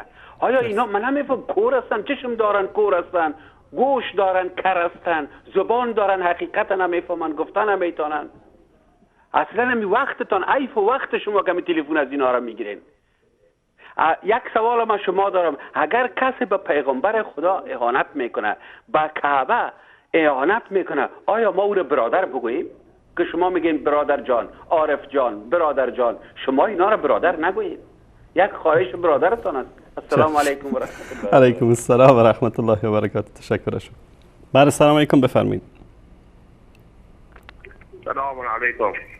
فقط آقای ابن مالک تو رو به خدا هیچ کوشش نکن، شما رفتی تو سطل زباله. احمد جان شمارش هم بلاک بکن که دیگه نتونی زنگ بزنی. سلام علیکم بفرمایید. سلام علیکم السلام و رحمت الله. احمد هستم از مشهد آیم. آقا احمد بفرمایید. وقت شما بخیر آقای انصاری، حال شما خوبه؟ سلامت باشید احمد جان، بفرمایید. ممنون و متشکرم آقای انصاری از برنامه خوبتون و خداوند شما را خیر بده که برای این را تلاش میکنید. واقعا برای مسلمانان روی زمین بیداری آوردین و خدا شما را خیر بده که این برنامه را داشتین. خواستم به این برادری که الان جلوتر زنگ زد بهتون گفتم ما چرا میگیم که ولد از زنا و اینها یک توهین که الان مثلا این مسئول به این حضرینی کرده یا نکرده یا راست یا گفته به این آقای که بود مقارن سیرازی دروغ بود چقدر ناراحتن و زمانی که میان اینها شیخ‌های از اینا ملاهای از اینا دروغ میگن و دروغ میگن به صحابه یا پیامبر بزرگ‌های پیامبر اینها اون زمان ناراحت نمیشن. واقعا پس ببینید چقدر بدبخت و پیشرفت هستن که یکی از بزرگوار دروغگویان از اینا که یکی یک توهین میکنه از اینا توهین یا هست و نیسته چقدر ناراحت میشن و چرا به زن پیامبر که اینا توهین میکنن ناراحت میشن. آیا از اینا بکنید که آیا در سینه هایی که شما اصفت میشن چیزی بیتون بگن آیا انصاری که اینا سخمالله از اینا مثلا در برابر صحابه خاک پای صحابه هم میشه اینا یا انصاری. تشکر از شما برادر عزیز. تشکر. زنده باشید. تشکر.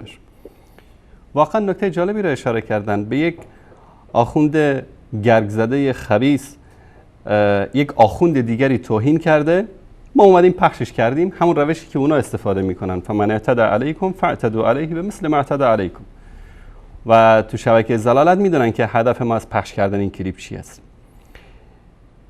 یک مرجع تقلید زندیق گرگ زده کثیف و نجس و مشرک و زندیق اینقدر براش غیرت نشون میدن، در حالی که همین علی ابن ابراهیم قمی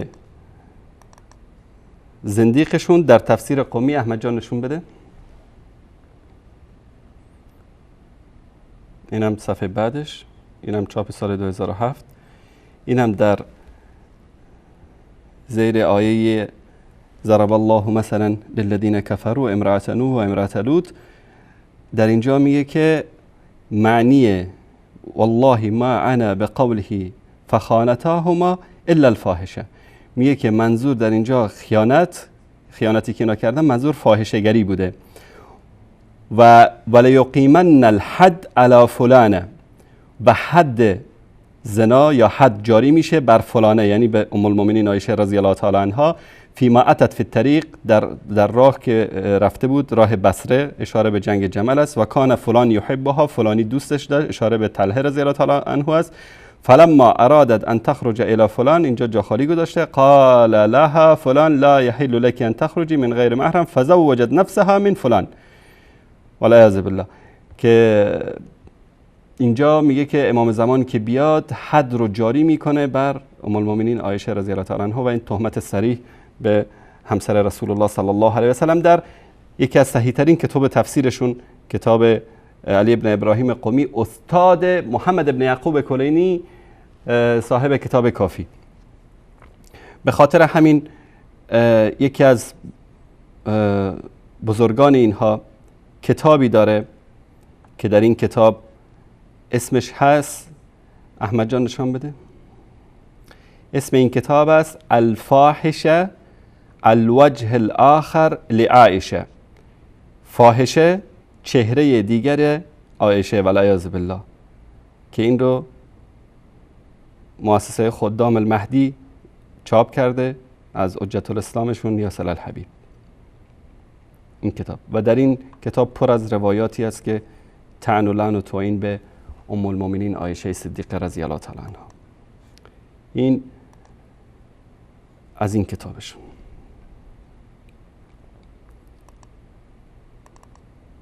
در واقعا یعنی مطالبی هست در اینجا که انسان شرمش میاد که اینو بیان بکنه و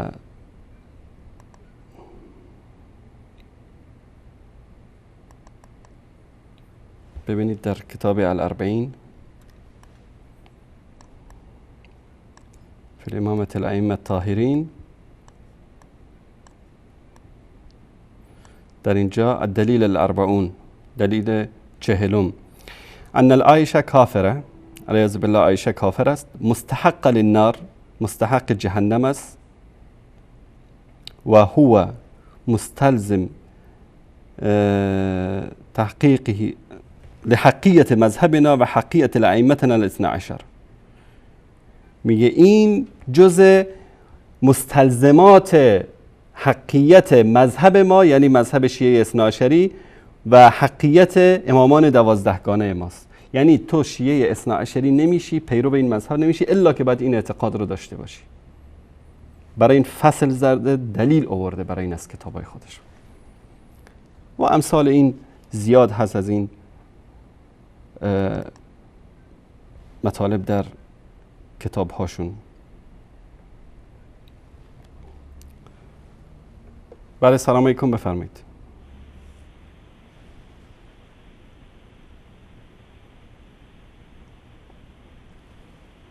بیننده بعدی سلام علیکم، بفرمایید. ببخشید مزاحم شدم آقای انصاری، می‌خواستم بدونم این ضمیر چرا مذکر آوردن تو آیه تطهیر؟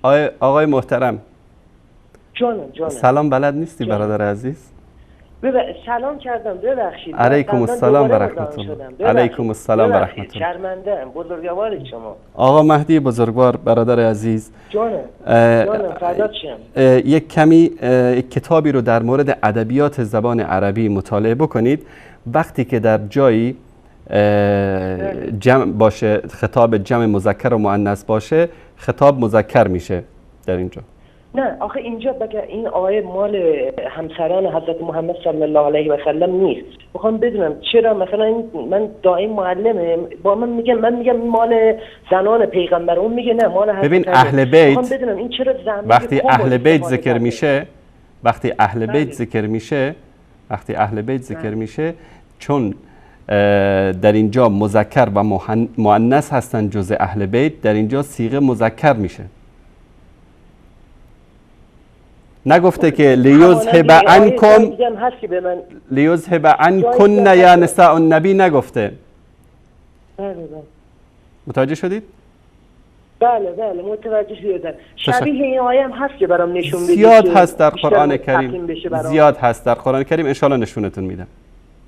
خدا خیرتون بده. ببخشید تو رو خدا، سلام دادم بهتون، ناراحت نشید. ببخشید تو رو خدا، خواهش میکنم. ببخشید، خدا اجرتون بده. من که دعایی به غیر از فقط دارم که بگم اجرتون بده خدا. زنده باشید. تشکر. خدا خیرتون بده. ببخشید تو رو خدا. خواهش میکنم.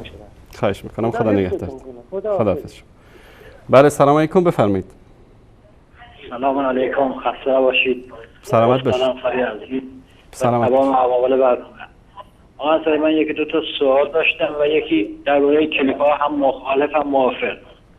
بفرمایید. موافقم بود که من یکی دو بار مثلا رفتم مشهد، بعد این مشهد مثلا ما 70,000 رکعت نمازه حج ثواب داره. خب تو حج هر رکعت نماز مثلا 100,000 رکعت. خب ما اینجا از خدا طلبکار میشیم دیگه. چند روز ما رفتیم تو مشهد نماز نخوندیم، از خدا طلبکار میشیم. تکلیف ما چی میشه؟ حالا از خدا برای ما نماز بکنه. یکی این، یکم این کلیپات یه چیزاش مثلا بعضیا برمیگردن میگن مثلا هر کی بره امام رضا رو ببینه، مثلا خب راست هیچ کی امام رضا رو نمیبینه که، اون که میبینه یه سنگ آهن میاد زیارت کنه، کی تا حالا امام رضا رو دیده؟ خب این کلیپ اینا راست میگن. خدا یه آخوند نمایید. مثلا یه مثلا مثل آقای بی‌دانشمند که به تمام کسایی تو که مکه هستن توهین میکنه، میگه این همه که اونجا هستن خر و گاو و خرس همه چی هستن، چرا این مردم به اون اعتراض نمیکنن که بگن آقا تو بالاخره تو حرم این همه که بد نیستن، شاید بعدم توشون باشه ولی خیلی شماره خوبی هستن بالاخره اونجا، چرا به اون هیچ که اعتراض نمیکنن؟ متاسفانه یکی که مثلا یه آخوند به اون آخوند فوقا به اینا اعتراض میکنن. اگر اهل حق این واقعیت این به اونم اعتراض کنیم. ولی یکی اینا رو مثلا یکم جریدن آخه نمیدونم اینا اصول الدین 6 تا شده آخه توی ایران ما. عجب. توحید، نبوت، عدل، امامت، معاد، اختلاف. اختلاف هم جریدن این مراجع ما اضافه کردن. اینا هم بالاخره بدونید که اینا جزء اصول الدین ماست. قربان شما آقا انصاری خدا باشد. تشکر از شما، خدا نگهدارت. بله بیننده گرامی سلام علیکم، بفرمایید. الو سلام علیکم جناب استاد انصاری. علیکم السلام و رحمت الله و برکاته. خیلی به خدا چند هفته زنگ میزنم باشون من بیش از شما زدن موفق نمیشم. من در رابطه با این تلفن از این خود بپرسم که مگه دین قبلا تکمیل نشده بود و مثلا آیات قرآن در این مورد نازل نشده بود، سنت رسول الله صلی الله علیه و سلم نازل نشده بود؟ آیا شما یک حرف در مورد زیارت کربلا و زیارت قبور ائمه در قرآن مجید دارید که 100% اینا نداره؟ بعد در سنت رسول الله چه دارن اینا کربلا؟ این همه ثواب و زیارت امام رضا اینا میتراشن که 100% اینا ندارن. و اگر واقعا اینا برای اینا اینقدر مهمه، به قول این دوستمون خوب باید برن کربلا چرا تثبیت مخالف بودن؟ چرا برای بقیه مردم، برای بقیه مسلمانان هر روز بذار تکلیف تعیین میکنن، روزیه میگن خود برای شما کربلا که خیلی مهمتره. در مورد امیر هم کربلا در مورد زیارت نوروزه یه دفعه گفتن 70,000 حج 1 میلیون. اینا نشون دهنده اینه که اینا همون آیه هست که در خاطرم باشه لو اعوذ بالله من الشیطان بسم الله الرحمن الرحیم لو کان من غیر عند الله لوجدوا فيه اختلافا كثيرا. هر چیزی که از طرف خدا نباشه اختلاف زیادی، یعنی در کل مجموعه عقاید شیعه آدم نگاه کنه در همه چیز اینا اختلاف دارن، یعنی مشخص معلومه در عبادتشون در همه چیزشون اینا مشخصه که کاملا که اینا دین از جانب خدا نیست. یعنی هر یه ذره اطلاع به قرآن داشته باشه، یه ذره نمیخواد که حتما مفتی باشه یا آیت الله باشه، واقعا میتونه این همه چیز اینا تراشیدن، اینا مذهب رو کردن، اینا هر چیز یعنی باب همون روز باب هر زمانی که بودن بالاخره خدا اینا یه چیزی هست مثل بعد از طلبات که فرد وعجل. خب این زمان رسول الله که نبوده و مشخصه یا به حساب وفات فاطمه را تبدیل مشاهده کرده یا اشهد ان لا اله الا الله، یعنی اینا یک سر فکر نمی کنن بفهمن که بابا اینا این از طرف خدا نیست، خودشون دارن درست میکنن. نه اگر از طرف خدا بود حداقل درست شما بیاد یک حرف شما پیدا کنید در قرآن کریم یا سنت رسول الله. اگر قبلا گفتم بار دیگه میگم مقام تکمیل نشده بودیم، شما اینا تکمیل میکنیم با حج کربلا با رفتن به کربلا، از شما دروغ میگید. این حقیقت مسلمیه. یک ذره فکر کنیم برادر، ذره فکر کنیم چرا این و شخصیت دنبال شخصیت پرستی هستیم، چیزی که اصلا یک مثل آیه در قرآن ما نداریم. من خیر از برنامه شما خیلی ممنون. زنده باشید. تشکر از شما برادر عزیز، الله مطالب ستون کنه. بله سلام علیکم، بفرمایید. الو وصال حق. وصال حق بفرمایید. ناهید هستم از کردستان عراق. بفرمایید خواهر گرامی. خسته نباشین استاد. سلامت باشید خواهر گرامی، بفرمایید.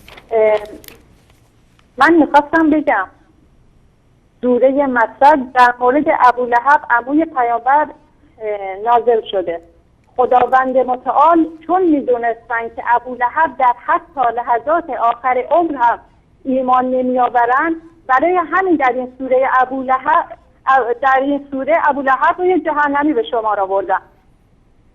الان میخوام بگم در آیه 100 سوره توبه که در مورد مهاجرین و انصار خداوند میفرماید که من از مهاجرین و انصار راضیم و اونها در بهشت جاودان خواهند ماند. حالا سوال اینجاست چطور خداوند از آینده ابولهب عموی پیامبر اسلام خبر داشتن ولی در مورد آینده مهاجرین و انصار استغفرالله خبر نداشتن؟ حالا اگه فرض کنید اگه بعضی از مهاجرین و انصار بعد از پیامبر مرتد شدن، خداوند میتونستن در این آیه بفرماین الا تعداد کمی از آنها یا تعدادی از آنها. حالا از این من سوالم اینجاست، حالا که خدا از مهاجرین و انصار راضیان، پس این آخوندا چرا ناراضیان؟ درست. خیلی ممنون. تشکر از شما خواهر گرامی. اتفاقا خواهر گرامی در قرآن کریم الله سبحانه و تعالی در سوره فتح در آیه 18 در اینجا میفرماید که احمد جان اگر نشون بدی، میفرماید که لقد رضی الله عن المؤمنین اذ یبایعونک تحت الشجره. الله سبحانه و تعالی به راستی از مؤمنان هنگامی که در زیر درخت با تو بیعت کردن راضی و خوشنود شد. چون الله سبحانه و تعالی با علم غیب خود و چون کل کائنات و کل مخلوقات از روزی که الله سبحانه و تعالی اینا رو خلق کرده و تا روز نابودی اینها ولو که میلیاردها سال بعد باشه، همه اینا مثل یک پرده فیلمی هست برای الله سبحانه و تعالی، چون خالقش الله سبحانه و تعالی است، ابتدا و انتهاش به دست الله سبحانه و تعالی است، عالم الله سبحانه و تعالی است، قادر الله سبحانه و تعالی است، همه چیز به دست الله سبحانه و تعالی است. چون میدونست الله سبحانه و تعالی که در آخر از زمان مشرکین مثل این آخوندهای کثیف قم و نجف میان که انکار میکنن این فضائل رو، الله سبحانه و تعالی در این آیه میگه که لقد رضی الله عن المؤمنین اذ یبایعونک تحت الشجره. الله سبحانه و تعالی از مؤمنین که در زیر درخت با تو بیعت کردن، این مؤمنین کیا بودن؟ ابوبکر، عمر، طلحه، زبیر و همینایی که اینها بد میبینن اونا رو. چی میگن؟ میگن که اینها در اونجا بیعت کردن، بعدن تو دلشون چیز دیگری بود یا بعضیشون بعدن این بیعتشون رو شکستن. الله سبحانه و تعالی چی میگه؟ در ادامه آیه دقت بکنید، چون الله سبحانه و تعالی به علمش میدونست که در آخر زمان همین نجس‌های پیدا میشن که انکار بکنن این فضا رو برای صحابه. میفرماید فعلم ما فی قلوبهم، دانست که در قلبهایشان چیست. اگر در قلبهای اونها غدر و خیانت می بود، ایمان در قلبشون نمی بود، نمی گفت فعلم ما فی قلوبهم. فعلم ما فی قلوبهم، دانست که در قلبهایشان چی است. به خاطر همین که دانست در قلبهای اینا اخلاص است، ایمان است، اطاعت از الله و رسول است، از اونها اعلان رضایت کرد. نه تنها اعلان رضایت کرد، فانزل السکینة علیهم، آرامش را بر آنها نازل کرد، و اثابهم فتحا قریبا، و فتح پیروزی نزدیک رو برای آنها پاداش داد. اول از اونها راضی شد، زیرا راضی شد که میدونست در قلبهایشان غیر از ایمان و اخلاص به الله سبحانه و تعالی چیز دیگری نیست. بعد از اون بر آنها آرامش رو نازل کرد از طرف الله سبحانه و تعالی، بعد از اون به اونها پیروزی نزدیکی رو پاداش داد. اما وقتی که آخون عقل نداشته باشه، وقتی که آخون منطق نداشته باشه، شما میخواید باش چی کار بکنید؟ وقتی که دینش اساسش پایش برای نابودی اسلام باشه، بهتر از آخوندشی نمیتونه باشه. برای سلام علیکم بفرمایید. سلام علیکم. علیکم السلام و رحمت الله. الو. بله، خودتون رو معرفی کنید، از کجا زنگ میزنید، صدای تلویزیونتون هم ببندید. آقای انصاری سلام علیکم. علیکم السلام. آقای من حمیدی هستم. آقای حمیدی از کجا؟ از ایران. کجا ایران؟ کرمان. کرمان. قبلا یزد می نشستید، حالا کرمان رفتید آقای حمیدی؟ بله. قبلا طاهری بودید، در یزد زندگی می کردید، الان شدید حمیدی در کرمان. سبحانه جل الخالق. نه، ما گفتم من اون بار دانشجو بودم، با ما رفیقیم، همیشه برنامه‌تون رو پیگیری میکردیم. الان دوستان گفتن ما خودمون تماس بگیریم، با توجه به اینکه دانشجو که هستیم و تردد زیاد داریم، چند تا سوال برام پیش اومده. اگر اول لطف بکنید در مورد این کلیپایی که ما پخش کردیم و دروغایی که آخوندها میگن در شبکه‌هاشون صحبتی داشته باشید و بعد از اون ان شاءالله میریم رو سوالات شما. بله، عرضم به خدمتتون کلیپاتون خوب بود، عالی بود، ولی نکته‌ای که هست، ما نسبت به بحث این که ما اهل سنت نباید فحش بدیم به کسی و باید طبق اینکه پیامبر الگوی ما هست. ما به کسی فحش ندادیم آقای حمیدی، بحث منعرف نکنید. ما به کسی فحش ندادیم، آخوند به آخوند فحش داده. نه گوش کن آقای حمیدی ببینید یک آخوند به جان یک آخوند دیگری افتاده و ما داریم از این استفاده میکنیم به نفع اسلام و مسلمین تا مردم بدونن که اینا چه انسانهای کثیفی هستن. اینو بذار کنار. در مورد دروغی که قزوینی میگه به شیخ الاسلام ابن تیمیه نظرت چیه؟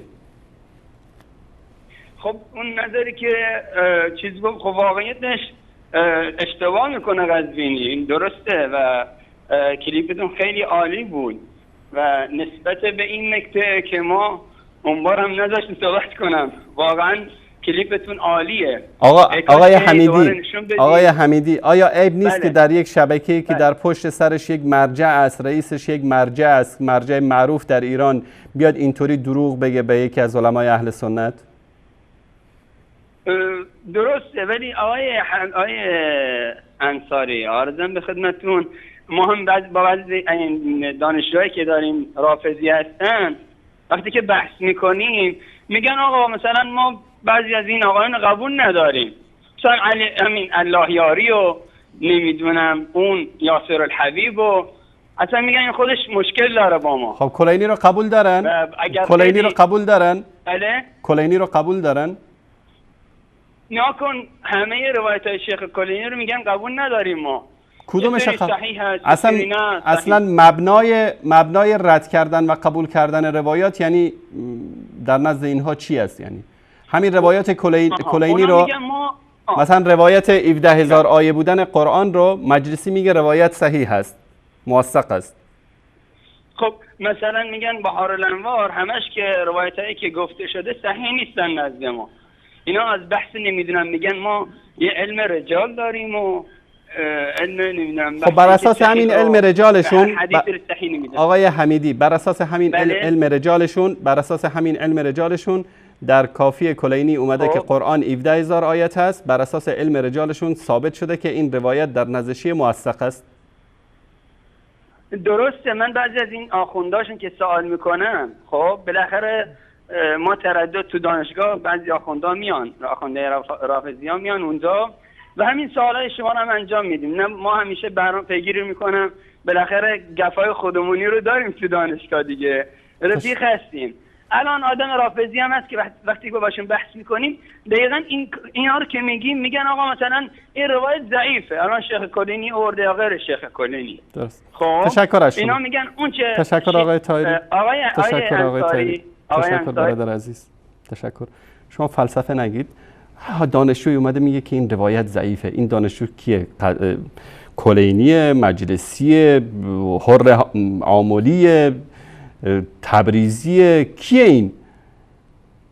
نمیشه که هر کسی از راه رسید بگه والا این روایت صحیح است، این روایت ضعیف است. من میگم علمای شیعه، رجالیون شیعه گفتن این روایت صحیح است، موثق است. اگر اینو رد بکنن امامت رو هم باید رد بکنن. بله سلام علیکم، بفرمایید. سلام علیکم. علیکم السلام و رحمت الله. ابو محمد هستم از عراق. ابو محمد برادر عزیز بفرمایید. استاد انصاری سلام علیکم. علیکم السلام و رحمت الله. استاد انصاری یه سوالی داشتم. در مورد موضوعات برنامه اگر هست بفرمایید. نه بذار یه سوال دیگه دارم لطفاً. من سوالات شرعی پاسخ نمیدم برادر عزیز ابو محمد، بفرمایید. نه یه برنامه داشتیم یه مدت پیش درباره یه روایت از شیخ کذوب نقل کردی. درست. که گفته بود کردها از اهل جن هستن. آها. گفتم منم کردم، نمیدونم اون روایت که شیخ کذوب گفته کردهای عراق هم هستن یا فقط کردهای ایران هستن؟ نه مطلق کردها رو، همه کردها رو گفته. برای سوال پیش گفتم شاید کردهای عراق نگه، فقط کردهای ایران دیگه. نه این بدبختا ببینید برادر عزیز در بین اقوام مختلف هیچ کی رو نذاشتن، از فارس و کرد و عرب و عجم به همه توهین کردن اینا. درسته دقیقا. تشکر از شما برادر عزیز. خیلی ممنونم، متشکرم. زنده باشید، خدا نگهدارتون. من فقط قبل از اینکه فراموشم بشه برادر عزیزی که در مورد سوره احزاب آیه 33 الله سبحانه و تعالی وقتی در اینجا اهل بیت رو ذکر میکنه میگه انما یرید الله لیذهب عنکم رجس اهل البیت و یطهرکم تطهیرا. در اینجا وقتی کلمه اهل بیت ذکر میشه در اینجا میگه عنکم به صیغه مذکر. دقیقا همین مطلب در مورد ابراهیم علیه السلام و امسرش وقتی که فرشته بهش بشارت میدن که صاحب فرزند میشی، قالت یا ویلتا االد و انا عجوز و هذا بعلی شیخا. ساره گفت که وای ای وای بر من، آیا من میزایم در حالی که پیرزنم و شوهرم نیز پیر است؟ به راستی که چیز عجیبی است. در جواب فرشته گفتن که قالوا اتعجبین من امر الله، آیا تعجب میکنی از فرمان خدا؟ رحمت الله و برکاته علیکم اهل البیت انه حمید مجید.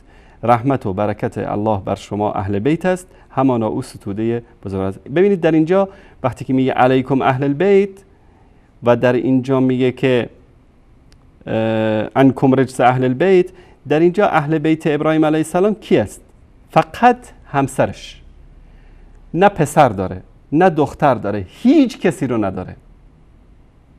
اما الله سبحانه و تعالی وقتی اینا رو خطاب قرار میده میگه که علیکم اهل البیت. و همچنین در اینجا در آیه 33 سوره احزاب وقتی قضیه اهل بیت در اینجا ذکر میشه، الله سبحانه و تعالی به صیغه مذکر میاره در اینجا. برای سلام علیکم بفرمایید. سلام علیکم. علیکم السلام و رحمت الله. شب عالی متعالی حضرت استاد. سلامت باشید آقای رضایی، خیلی مختصر در 2 دقیقه بفرمایید. چشم قرض مزاحمت ندارم، همین دیگه من اول برنامه تا حالا میدیدم برنامه رو و شماره رو گرفتم. اتفاقا امشب برخلافش مجالس گذشته خیلی راحت گرفتم الحمدلله رب العالمین. اگر فرصتی هست راجع به همه آیه تحتیر یا راجع به آیه‌ای که قبلا اشاره فرمایید در مورد سوره انفال بود، چی بود؟ آیه 18 سوره فتح بود، کجا بود که را مورد اصحاب پیامبر فرمودی که در قصه بیعت رضوان اشاره فرمودید همین چند دقیقه قبل. بله. اونجا صحبت کنم یا اینجا، یا اینکه اصلا فرصتی نیست امشب دارم برای یه شب دیگه؟ هر کدومشه که دوست دارید انتخاب بکنید، در 2 دقیقه در موردش صحبت بکنید، انشالله بعد از اون تماستون که قطع شد من پاسخ میدم. بفرمایید. بله معذرتون عرض کنم که حضرت استاد در مورد همین آیه اخیر بذار صحبت کنیم که این رو خدمتتون بگم که ما امامیه که میگیم این آیاتی که در سوره احزاب از آیه 26 28 تا 32 همین آیاتی که میفرماید خطاب به ازواج پیامبر است که اینها را خداوند متعال میفرماید که این کار را بکنید تا خدا اراده کرده است شما را پاک و پاکیزه کند.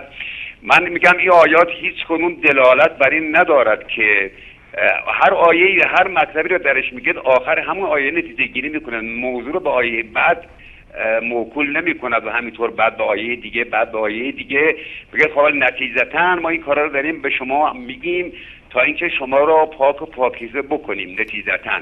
چون هر موضوعی رو در هر آیه خدای متعال مطرح میکنه نسبت به چیز بانوان، بعد همونجا هم نتیجهش رو میگه. یک دو اینکه این که ما میگیم این ازواج پیامبر نمیتونن مشمول آیه تطهیر باشن به خاطر که اراده خدا ازلی است و این که خدا میفرماید انما یرید الله، از الان که خدا اراده نکرد که یعنی از حالا که ما به زمان پیامبر ما اراده کردیم شما را پاکیزه کنیم، از همه الان اراده کرد، یعنی قبل از اعلان آیه اینها پاک و پاکیزه نبودن و حالا طبق این شرایط رو انجام بدید تا پاک و پاکیزه بشید. برفرض که این رو بپذیریم خیلی خوب، حالا که مشمول این آیه شدن و این شرایط رو انجام دادن، آیا کدومشون انجام دادن کدوم نکردن این کار رو؟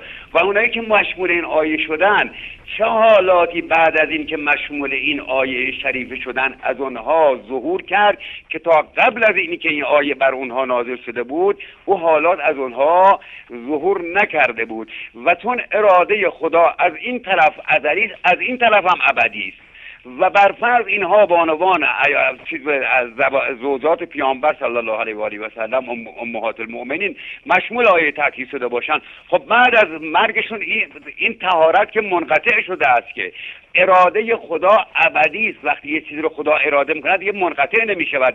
اگر غیر از این است شما طهارت را در نسل ازواج پیامبر تا الان به ما نشونه، الان چگونه این طهارت متجلی است؟ ما الان چجوری میتونیم طهارت رو ببینیم در ازواج پیامبر صلی الله علیه و آله و سلم؟ و همون وقت هم که میفرمایید شما اگر ظهور کرده چه حالاتی از اینها شد، شما یکیش رو بگید وقتی اینها مشمول این آیه تطهیر شدن دیروز اونطور بودن حالا امروز اینطور شدن. این سوال من در 2 دقیقه فکر کنم تونستم من ان شاء الله تونسته باشم مطرح کرده باشم و از حضرت عالی هم خیلی خیلی سپاسگزارم. لطف فرمودید به من اجازه دادید، با اینکه هفته گذشته مزاحم شده بودم. خدا خیرتون بده. جزاک الله خیرا. فی امان الله. بمانم یا قطع کنم؟ من فقط یک سوال دارم آقای رضایی. یعنی شما فرمودید که این آیه تطهیر مشمول علی رضی الله تعالی عنه و حسن حسین و فاطمه زهرا رضی الله عنهم اجمعین شده و در فرزندان اینها امتداد داره، درسته؟ اینطور این آیه اینطور میرسونه. اونی که عقیده ماست. همین عقیده شما همین است، درسته؟ درسته. تشکر از شما. خواهش میکنم. خدا نگهدار.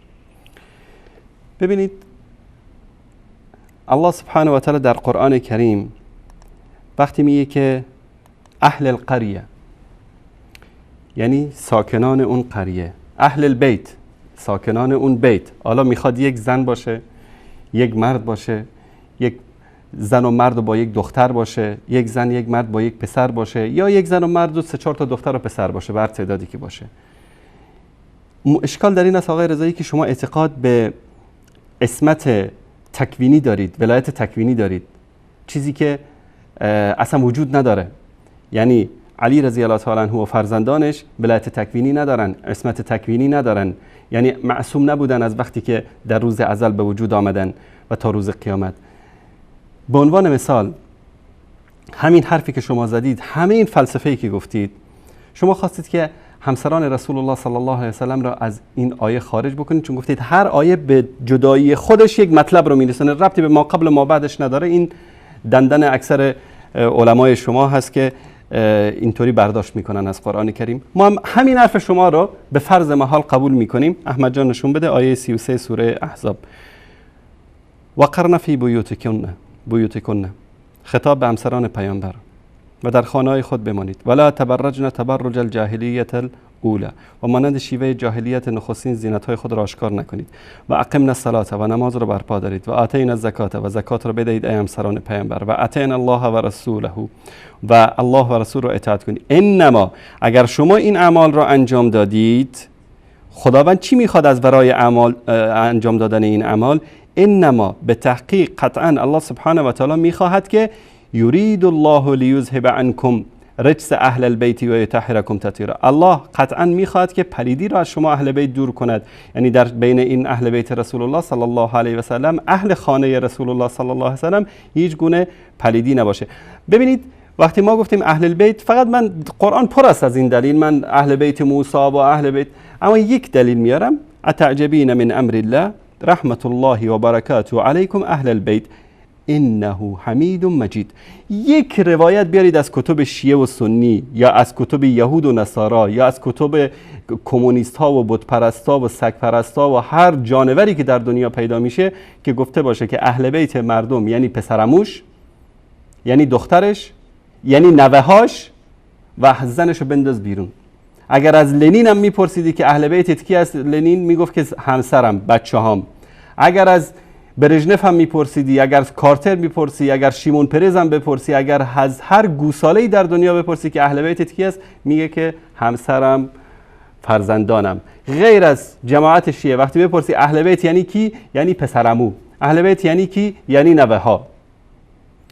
بالفرض محال همین حرف شما رو هم قبول کردیم که اینا عصمت داشتن، اینا طهارت داشتن، خداوند خواست اینا رو عصمت بده، طهارت بده، و در نسل اینها پاکی و طهارت اومد. در همین نسل ما میبینیم در کتاب کافی، دوستان نشون بدن این کتاب اصول کافی، این صفحه بعد، اینم شناسنامش، در اینجا در کتاب حجه یک مطلبی هست در صفحه 383 در مورد جعفر. این جعفر میدونید کی است؟ عموی امام زمانشون است، برادر حسن عسکری. این در این موردش چی میگه؟ معلن الفسق فاجر ماجن شارب للخمور اقل من رأيت من الرجال و تکوهم لنفسه. و این آقا عموی امام زمانشون کی است؟ از نسل فاطمه زهراست. این آقا فاسق است، فاجر است، دیونه هست، شارب الخمر هست، مثل اون مردی که پرده حفت خودش رو پاره بکنه کمتر دیده شده. الله خدا میدونه چیکار میکرده، تن فروشی میکرده، به قول این آقایون شبکه زنازاده یهودی زاده ولد الزنا، هر کاری که میکرده. المهم این عموی امام جعفر، این عموی امام زمانشون هست، بهش میگن جعفر کذاب. این آقا از نسل فاطمه زهراست. پس این آیه تطهیر شامل نسل فاطمه رضی الله تعالی عنها نشده. اگر میشد این آقا اینطوری در نمیومد. یا زید ابن علی، زید ابن علی مؤسس مذهب زیدیه.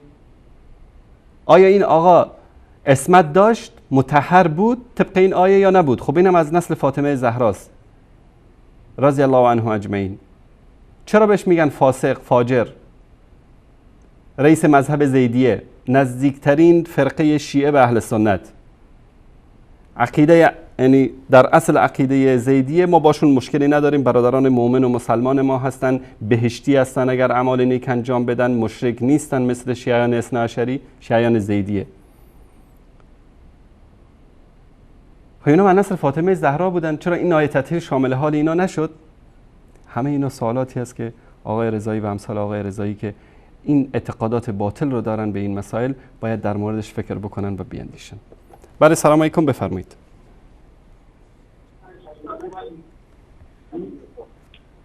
سلام علیکم، بفرمایید. سلام انصاری. علیکم السلام و رحمت الله و برکاته. خوبید آقا، من حمیدی هم باتون صحبت میکردم. شما به اندازه کافی صحبت کردید آقای حمیدی، زیاد من دوست ندارم اینجا. خیلی مختصر در 1 دقیقه اگر مطلبی دارید بفرمایید و الا با شما خداحافظی میکنیم. بله چشم. بفرمایید. آقای انصاری، ما با توجه که میگم اونجا الان دانشجو بودیم، یه چند تا سوالی از ما که کردن، یکی در مورد همین علی جمعه، خب یکیش بیانیه همین اهل سنت خودمون که در بوسنی دادن. در کجا؟ یکی جامعه الاسد که الان حرفای در بوسنی همایش اهل سنت علمای اهل سنت. آقای حمیدی، عیب نیست که شما یک دانشجو هستید، فرق بین بوسنی و چچن رو نمیدونید. اون کنفرانس 4 تا مشرک که بود تو گروزنی بود، در پایتخت چچن، نه در بوسنی.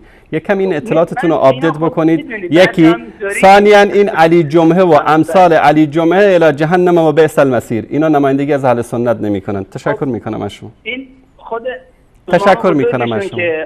تشکر میکنم. و آقای خامنه ای هم الی جهنم و بئس المصیر مثل علی جمعه و غیرش. تشکر از شما. آقای حمیدی، من از اول تماست میدونستم که چه مرضی داری تو. میخوای کنفرانس بوسنی نبود، اولا کنفرانس چچن نبود، چچن بود در پایتخت چچن در گروزنی. رمضان قادیروف نوکر KGB سازمان استخبارات روسیه 4 تا احمق گمراه مثل خودش رو جمع کرده بود اونجا، 4 تا آدم معلوم الحال رو جمع کرده بود و به اصطلاح نمایندگی کرده بودن از اهل سنت. من میگم که خودشون و کنفرانسشون الی جهنم و بئس المصیر، ما با کسی شوخی نداریم. بله سلام علیکم، بفرمایید. سلامت باشید، بفرمایید. خوبتون آقای انصاری؟ سلامت باشید برادر عزیز، بفرمایید. ابو عمر هستم از گلستان. آقای ابو عمر از گلستان. آقای ابو عمر از گلستان، خیلی مختصر و مفید در مورد کلیپ هایی که پخش کردیم بفرمایید آقای ابو عمر. اما اگر میخواید از قزوینی و از مکارم شیرازی دفاع بکنید، من با عرض معذرت صداتون رو قطع میکنم. نه، قزوینی و مکارم شیرازی اینا رو همه ما میدونیم که اینا مشرکن. فقط اون روزی که من راجع به این حرف زدم بحثم این بود که شایسته و لایق شما نمیبینم که مثلا شما بیاین همچین چیز رو در مورد اینا بگین، وگرنه اونا مشرک محضن، همه ما میدونیم. من اما موقع خدمتتون عرض کردم آنچه که در مورد ایشون گفته شده حرف ما نیست، حرف آخونده خودشون است. میدونم، ولی از شما شایسته نیست که شما تکرارش کنید. ابو عمر برادر عزیز، من تعجب میکنم از شما. یعنی یک کیسه پلاستیکی داخلش آشغال انداختید، ما باید بهش بگیم سطل آشغال یا بهش بگیم نه گل و گلستان؟ امکان نداره. آدم به آشغال میگه آشغال، به گل میگه گل. خدا را شاهد میگیرم، یعنی خدا را شاهده میگم که اینا میدونیم که ما اینا مشرک محضن، ولی این که وقتی که جلوی تلویزیون شما نشستین همه دارن نگاه میکنن، وقتی که شما میایین همین چیزی رو به کار میبرین. ابو عمر برادر عزیز، ما همون به همون روشی، چون که اینا بعضیاشون حرف منطقی سرشون نمیشه، به همون روشی که کلیپ پخش میکنن بر علیه ما از همون روش انتخاب به اصطلاح کلیپ پخش کردیم، همون روش رو انتخاب کردیم تا بدونن که ما هم چیزی داریم برای پخش کردن. بفرمایید اگر مطلب مفیدی دارید. صلاح میدونید، صلاح مملکت خویش را خسروان دانن، هر جوری که شما میدونید این تبلیغ شما جزاک الله خیر کدوم سمت بهتر موفقیت داره همون راه رو انتخاب. ابو عمر برادر عزیز و گرامی، این جنگ رسانه‌ای است به قول احمد آقا. در جنگ دیگه شیرینی پخش نمی‌کنن. خیره، هر جور صلاح میدونید. بفرمایید. من مذهب احنافم جناب آقای انصاری، میشه یکم شما را به چالش بکشم در مورد عقیده‌ای که دارین، چون ما شما را به عنوان سلفی، نه حنبلی، نه مالکی و نه شافعی میدونیم، نه احناف میدونیم. شما را جزء یک گروه جدید در این منطقه ما معرفی کردن به عنوان سلفیت. میشه یکم راجع به این با شما حرف بزنم؟ بفرمایید برادر عزیز. منتها من تعجب میکنم، یعنی جناب عالی به خودتون اجازه میدید که مردم رو دسته‌بندی بکنید، هر کسی رو تو هر کاتگوری که خواستید بندازید؟ بر چه اساس؟ کی گفته؟ متوجه نشدم. من گفتم بر چه اساسی کی به شما این حق داده که مردم رو دسته‌بندی بکنید، بگید که این مثلا سلفی است، این حنفی است، این مالکی است؟ چون عقیده‌ای که شما دارین نه در شافعی، نه در مالکی، نه در حنبلی و نه در احناف، در هیچ کدوم این مذاهب اربعه دیده نمیشه. مثلا در مورد همبستری و هنگام همبستری اگر دخول انجام بگیرد و ارضا نشود، این مسائل فقهی است. در مسائل فقهی برادر عزیز، در مسائل اعتقادی وقتی یک نفر کسی رو میگید که شما با ما فرق دارید از نگاه اعتقادی، مثلا در شما اگر اطلاع داشته باشید در مورد مذهب احناف، رأی امام محمد، رأی امام ابو یوسف با رأی امام ابو حنیفه در خیلی قضایای فقهی فرق داره. بعد اینجا نمیتونید شما بگید که والا ابو یوسف حنفی نیست و امام محمد حنفی نیست در خیلی مسائل. مثلا آقای محترم ابو عمر برادر عزیز، من دوست دارم گوش کن، من از فلسفه گویی و حاشیه روی خوشم نمیاد. شما گفتید که ما سلفی هستیم و شما حنفی هستید، آره رفتید رو مسئله قضیه همبستری. این مسئله اختلاف دو تا ملای حنفی در یک منطقه تو قضایای فقهی شاید با هم دیگه فرق داشته باشن، یکیش مثلا رأی مولا علی قاری رو میگیره، یکیش رأی مثلا فلان عالم کاندلهوی رو میگیره. گوش کن آقای محترم، گوش کن ابو عمر، گوش کن برادر عزیز. اختلاف شما به عنوان یک سلفی میای داخل مسجد، بیای داخل مسجد، دیشب مثلا امام جماعت سلفی ما هم بازار شده، ارضا نشده، از نظر فقه ما ایشون آقای ابو عمر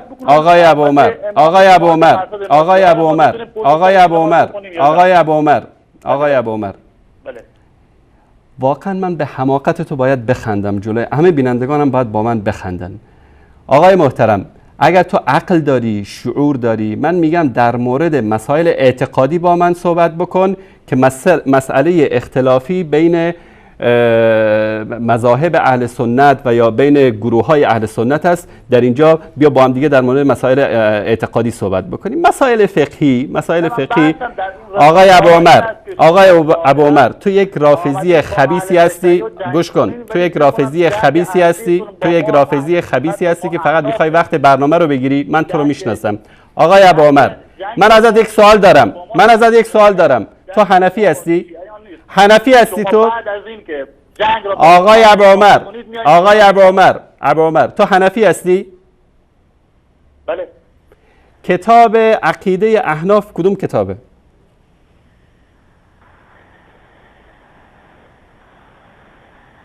از کسی نپرس، جواب منو بده. واقعا متاسفم برات، بدبخت بیچارت، قطع کرد رفت.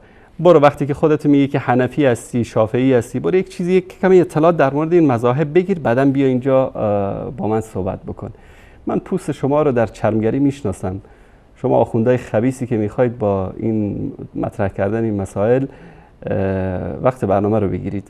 این ابو عمر یکی از رافضیای خبیث بود، بینندگان عزیز و گرامی، که به دروغ خودش رو حنفی جا داده بود تا بهش گفتم که یکی از کتب به اصطلاح کتاب عقیده در مذهب احناف رو نام ببر، فرار رو برقرار ترجیح داد.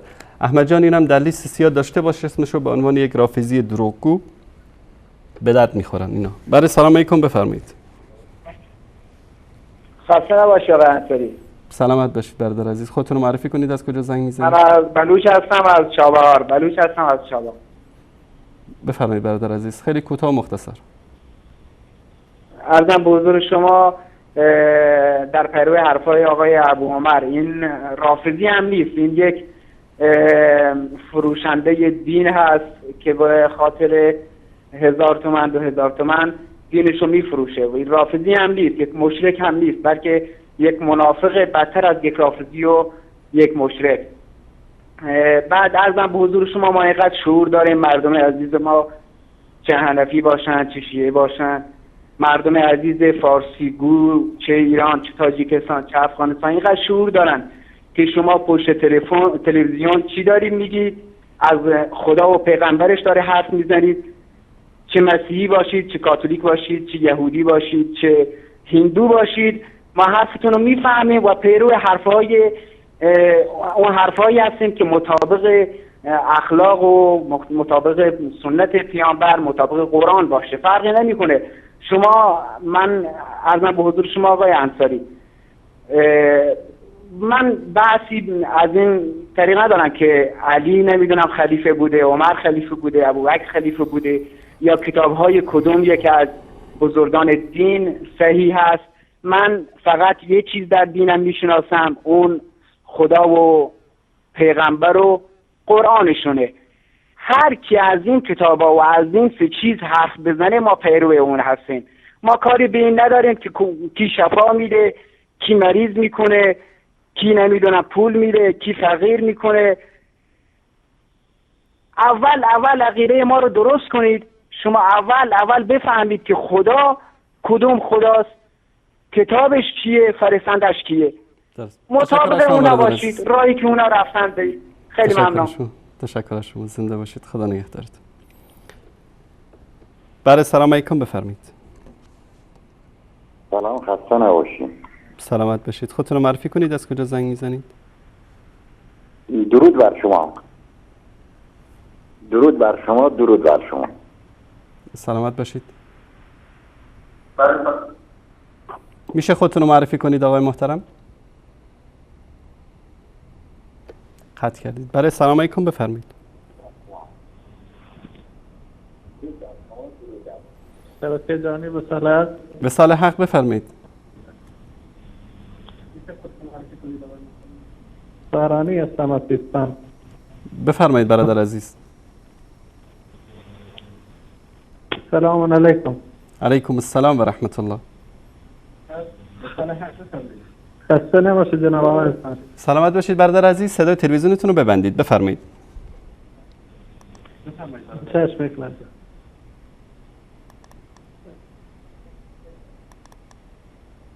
ما از اول برنامه نتونستیم برنامه‌تون رو ببینیم. اگه خواهش کنیم کلیپ ها رو دوباره پخش کنید ممنونتون میشیم.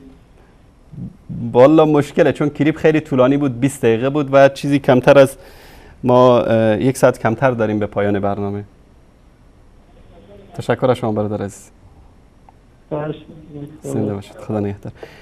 من فقط چون یک بیننده پیام داده بود امروز که شما چرا در هفته گذشته، هفته قبل از اون گفتید که دیگه جواب این صیغه زادایی که تو شبکه زلالت هستن، تو شبکه ناصر مکارم شیرازی، این یهودی زاده ولد الزنا، چرا جواب اینها رو گفتید دیگه نمیدید؟ ببینید اگر بحث علمی و منطقی باشه، آدم دوست داره که علمی منطقی بحث بکنه، اونا پاسخ بدن، ما پاسخ بدیم. اما وقتی که بیان مثل به قول خود استادشون قزوینی، مثل زنای فاحشه بیان فقط فوش بدن و دروغ بگن و تلبیس بکنن، دیگه جایی برای پاسخ دادن وجود داره. من در برنامه امشب فقط میخوام ثابت بکنم که اینها دروغ میگن، تلبیس میکنن، خیانت میکنن و روش جدیدی رو گرفتن که توی برنامه مثلا یک مورد بیننده تماس گرفت، افراد خودشون بود، در مورد تفسیر معارف القرآن گفت که من در ذیل آیه وابتغوا الیه الوسیله ثابت میکنم روایتی از حضرت علی که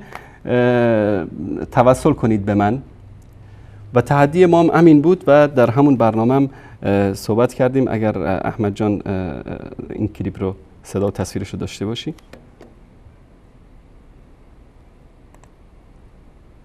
بله سلامت باشید. همین احمد آقایی که لحظات پیش هی داشت سیاه‌نمایی میکرد، برادر گرامی یک لحظه تشریف داشته باشید رو خط. آقایی که شما رنگتون تغییر کرده، فلان کرده، این کرده. همین آقا من تحدی میکنم که بیاره از کتاب معارف القرآن یک روایت از سیدنا علی رضی الله تعالی عنه در زیر آیه وابتغوا الیه الوسیله که گفته باشه وسیله جایز است. اینها حالا طرف شیعه است، میخواد از کتب اهل سنت اعتقاد خودش رو ثابت بکنه. بله این تحدی بود که ما کردیم در اون برنامه. و چون این افراد خودشونن، جز همون 200 تا کارشناسی که در اونجا لاف میزنه قزوینی، اومدن یک برنامه کامل گذاشتن در این مورد، خواستن که به این جواب بدن. اولا که تو برنامه تحدی ما رو پخش کردن و بعد از اون رفت از زیر آیه دیگری در سوره نساء، رفت از اونجا در قضیه استغفار رو رفت دلیل آورد، در حالی که تحدی ما این بود که در زیر آیه وابتغوا الیه الوسیله. بعد از اون تو همون برنامه دروغ هایی که این آقا گفت، این صیغه زاده‌ای که به اصطلاح تو این شبکه یهودی زاده ولد الزنا برنامه داره، من بعضی از دروغ های این آخوند رو خدمت شما عزیزان که ارزش بحث علمی کردن رو نداره، به خاطر همین ما گفتیم که دیگه به این برنامه ها توجه نمی کنیم و جواب اینها رو نمیدیم، چون که جوابی برای اینها نیست، غیر از دروغ و توهین و تلبیس و خیانت چیز دیگری ندارن.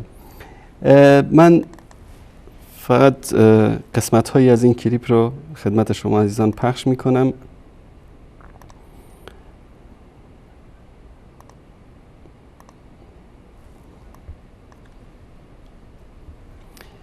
اولا که ما یک روایتی رو آوردن در همون برنامه اول، روایتی رو از احمد جانی نشون بده، روایتی رو از زراره آوردن که کسی که به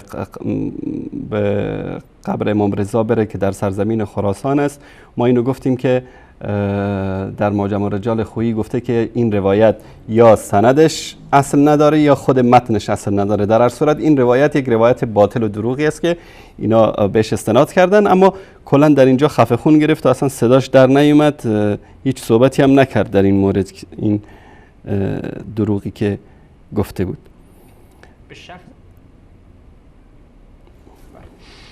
مجموع فتاوای شیخ الامثال ابن تیمیه. بله اینجا میخواد یک روایتی رو بیاره از کتاب شیخ الاسلام ابن تیمیه رحمت الله علیه، توهینش هم که میگه شیخ الامثال. این روش این هاست، این اخلاقی که تو حوزه علمی قم به اینا یاد دادن، از این آخوندهای بشکه‌ای بیشتر از این هم نباید توقع داشت. بر صورت خوب دقت بکنید که در این کلیپ چی میگه. خدمتتون عرض کنم با تحقیق آقای عبدالرحمن بن محمد قاسم که به دستور خائن الحرمین شریفین ملک فهد هم چاپ شده، در عربستان سعودی مجلد اول صفحه شماره 140.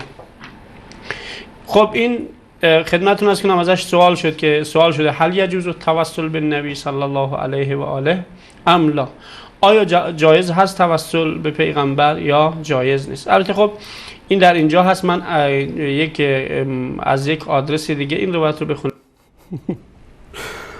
دوستان عزیز ببینید این صیغه زاده خبیث مطلب رو میاره، شیخ الاسلام ابن تیمیه و جلد فلان و صفحه فلان مطلب رو باز میکنه، میخونه میبینه اینجا که مطلب برخلاف مراد ایشون هست، میگه حالا اینو همینجور داشته باشید دادرس ما میریم توی کتاب دیگه. خب یک بار دیگه دقت بکنید. اینا میان به این آیات استدلال میکنه. من یک قبر پرست پیر پرست مشرک کافر پلید رو معرفی میکنم که به همین آیات استدلال میکنه برای جواز توسل به پیامبر، به شخص پیامبر، به ذات پیامبر و به دعای پیامبر. مجموع فتاوای شیخ الامثال ابن تیمیه خدمتتون عرض کنم با تحقیق آقای عبدالرحمن بن محمد قاسم که به دستور خائن الحرمین شریفین ملک فهد هم چاپ شده در عربستان سعودی مجلد اول صفحه شماره 140. خب این خدمتتون عرض کنم ازش سوال شده هل یجوز التوسل بالنبی صلی الله علیه و آله ام لا، آیا جایز هست توسل به پیغمبر یا جایز نیست؟ البته خب بله، البته خب اینجا جواب بر اساس اون هوا و هوس این صیغه زاده قم نیست. در جواب چی است؟ از خود صفحه تلویزیون خودشون براتون میخونم. فعجب الحمدلله اما التوسل بالایمان به، سوال این است که هل یجوز التوسل بالنبی صلی الله علیه و سلم ام لا، آیا جایز است که توسل بکنیم به پیامبر صلی الله علیه و سلم یا نه؟ الحمدلله جواب شیخ الاسلام است اما توسل بالایمان به، اما توسل به ایمان به او و محبته و طاعته و محبت رسول الله و اطاعت از رسول الله و الصلاة و السلام علیه و درود و سلام فرستادن به پیامبر و به دعایه و شفاعته و به دعای پیامبر و شفاعت پیامبر. دعای پیامبر در حق امتش، دعای پیامبر در حق تک تک ما، دعای پیامبر در حق اصحابش، این چیزی است که در نزد الله سبحانه و تعالی بدون چون و چرا قبول میشه. و شفاعته و این که مثلا ما بگیم بارالله شفاعت رسول الله صلی الله علیه و آله و سلم رو نصیب ما بگردان، این یک نوع توسل به شفاعت رسول الله صلی الله علیه و سلم در آخر زمان و نحو ذالک و مانند اینها مما هو من افعاله و افعال العباد المأمور بها فی حقه، و از افعالش یا افعال بندگانی که مأمور شدن در حقه. فهو مشروع به اتفاق المسلمین، این جائز است به اتفاق مسلمین. و کان الصحابه رضی الله عنهم یتوسلون به فی حیاتی، صحابه به پیامبر متوسل می شدن به دعای پیامبر در زندگیشون. و توسلوا بعد موتی بالعباس عمه کما کان یتوسلون به، و بعد از مرگ پیامبر صلی الله علیه و سلم به عموی ایشان عباس متوسل می شدن کما کان یتوسلون به، چون که در روایتی هم داریم که سیدنا عمر فاروق رضی الله تعالی عنه به عموی پیامبر صلی الله علیه و سلم متوسل شد برای اینکه دعا بکنن که باران نازل بشه. دقیقاً همون اعتقادی است که ما داریم، همون اعتقادی است که اکثر مسلمان ها دارن، موحدین همین اعتقاد رو دارن و میاد اینجا. خب حالا اینو شما داشته باشید، ادامه رو نگاه کنید، خیلی جالب است. این خدمتتون عرض کنم ازش سوال شده هل یجوز التوسل بالنبی صلی الله علیه و آله ام لا، آیا جایز هست توسل به پیغمبر یا جایز نیست؟ البته خب این در اینجا هست، من از یک آدرس دیگه این روایت رو بخونم، آدرس از یک کتاب دیگه که هم نظر ایشون رو جمع کرده، هم نظر احمد رو جمع کرده و هم خودش نظر داده. در کتاب خدمتتون عرض کنم الانصاف آقای مرداوی، حالا اونا رو آدرساشون دوستان داشته باشن، بله حالا اونا رو آدرساشو دوستان داشته باشن، جلد فلان صفحه فلان، جلد فلان صفحه فلان روشه. حالا اصلا شروع کرده مثل به قول استادش قزوینی که مثل زنای فاحشه شروع کردن به اینکه به دروغ بگن دیگه، همینطور آدرس بدن و دروغ تهمت به ابن تیمیه تهمت ببندن، به این به هر کسی که اومد، به ما، به شبکه ها، چون دیگه به حد افلاس رسیدن، دیگه هیچی برای گفتن ندارن. نگاه کنید آدرس بعدیش از این بدتره. فتاوای ابن تیمیه با این چاپ جلد اول کتاب الالوهیه صفحه 107 و این مطلبی که آقای مرداوی نقل میکنه دقیقا همین کلمات آقای ابن تیمیه و بعد استدلال به آیه قرآن کریم. الانصاف معرفت الراجح من الخلاف علی مذهب امام احمد ابن حنبل، نویسنده های مرداوی سعدی حنبلی، متوفی 885، چاپ دارالکتب العلمیه بیروت لبنان، جلد شماره 2 صفحه شماره 430 صفحه 430 کتاب الصلات. بعد آخر کتاب الصلات چند تا فایده نقل میکنه، فایده اول، دوم، فایده سوم. جایز است توسل به شخص صالح علی الصحیح من المذهب. طبق نظر صحیح مذهب حنبلی توسل به شخص صالح جایز است. و قیل یستحب، بعضی از علمای حنبلی هم گفتن مستحبه، کفر و شرک و اینا که نیست، مستحبه. میگه امام احمد ابن حنبل به رفیقش آقای مروزی گفته است که یتوسل بالنبی فی دعائه. این البته داستانش مفصل است، من اون زمان توضیح دادم که آقای احمد ابن حنبل رفیق داشت به نام آقای مروزی، یک کتاب مناسک حج نوشت برای آقای مروزی که حج که رفتی چه کارهایی انجام بده. از جمله در این کتاب مناسک خودش که البته ابن تیمیه هم اونو نقل کرده، بقیه هم نقل کردن، که وقتی رفته سراغ قبر پیغمبر به قبر پیغمبر متوسل بشو و توسل به قبر پیغمبر جایز هست. یا توسل به نبی فی دعایی. خب دعای پیغمبر بعد از مرگش چجوری ممکن هست که آدم بهش توسل کنه؟ مگر اینکه بره پیش پیغمبر، از پیغمبر درخواست کنه، پیغمبر بشنوه و بعد پیغمبر بتونه از خداوند بخواد برای ما و خداوند هم اجابت کنه. این همین میشه دیگه، هم توسل هم استغاثه. و میگه در کتاب مستوعب و دیگران به این جزم فی به فی المستوعب و غیره. و جعله شیخ تقی الدین که مسئله الیمین به. میگه آقای شیخ تقی الدین ابن تیمیه داستان قضیه توسل به پیغمبر رو مثل قضیه قسم خوردن به پیغمبر قرار داده.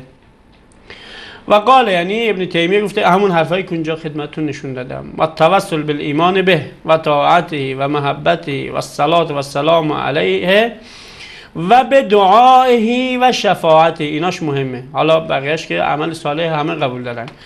توسل به دعای پیغمبر و شفاعت پیغمبر و نحوه مما هو من فعله او افعال عباد المأمور بها فی حقه مشروع اجماعا. مشروع است اجماعا. چرا مشروع است؟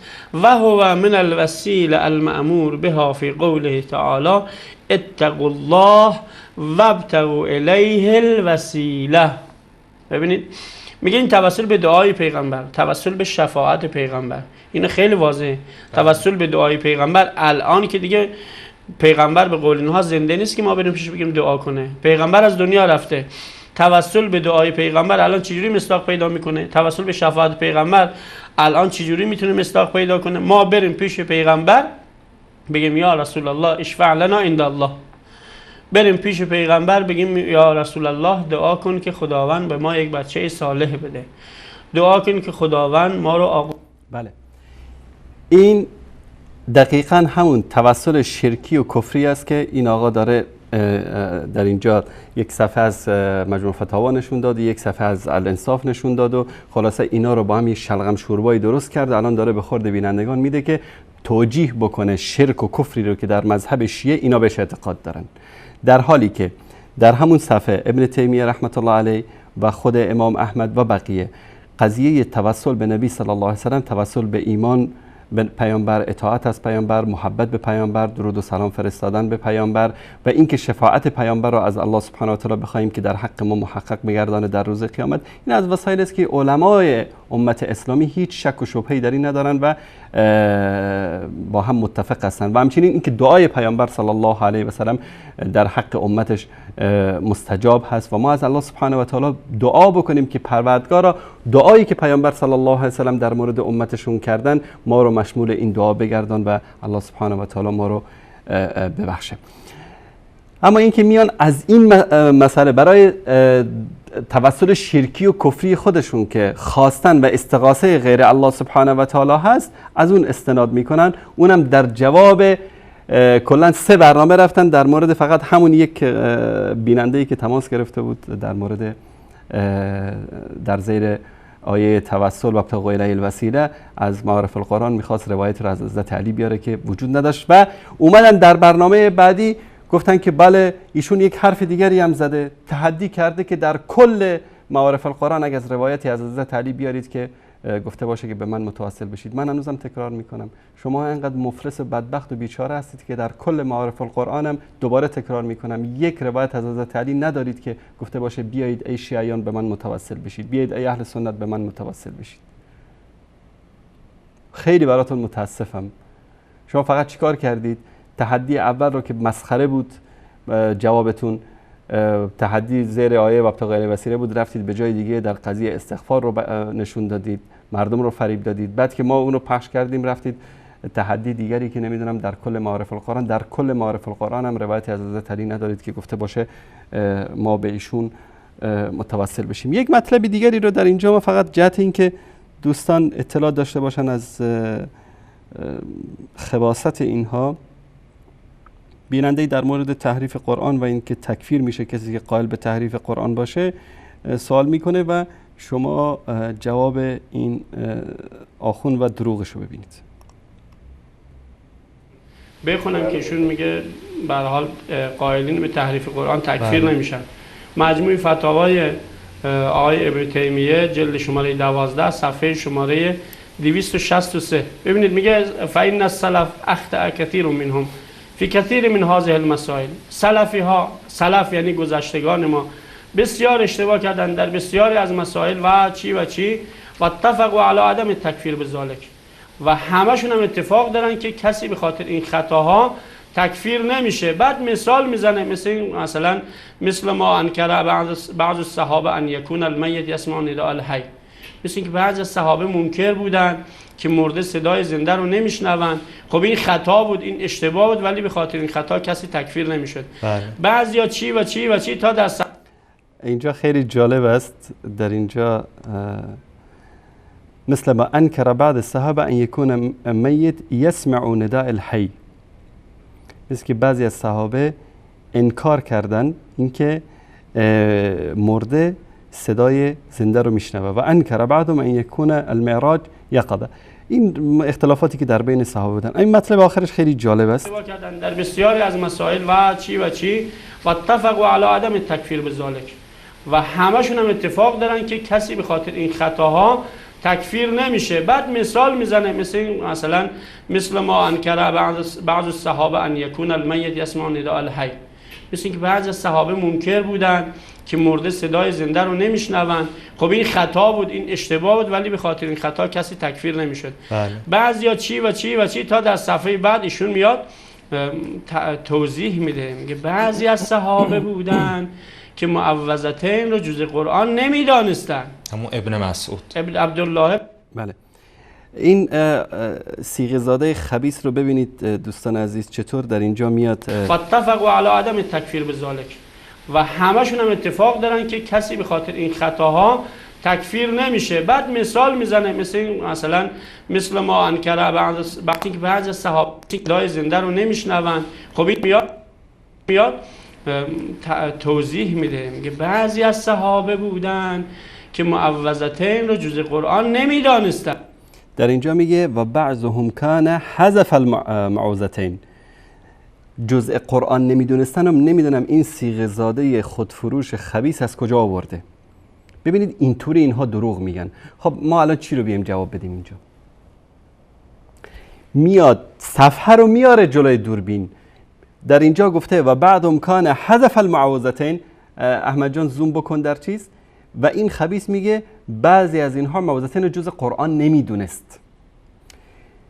ابن مسعود رای صحابه معصوم نبودن، معوذتین رو جز قرآن میدونست، وحی بر رسول الله صلی الله علیه وسلم میدونست، اما چون این دو سوره برای رقیه رسول الله صلی الله علیه و سلم از جادو و سحری که برای ایشان رخ داده بود توسط اون یهودی نازل شده بود، میگفت که این فقط در شأن رسول الله صلی الله علیه و سلم و برای رقیه ایشون از اون جادو و سحر نازل شده و جزء مصحف نیست. بعد از اینکه بقیه صحابه انکار کردن نیامد که در مقابلشون وایسته.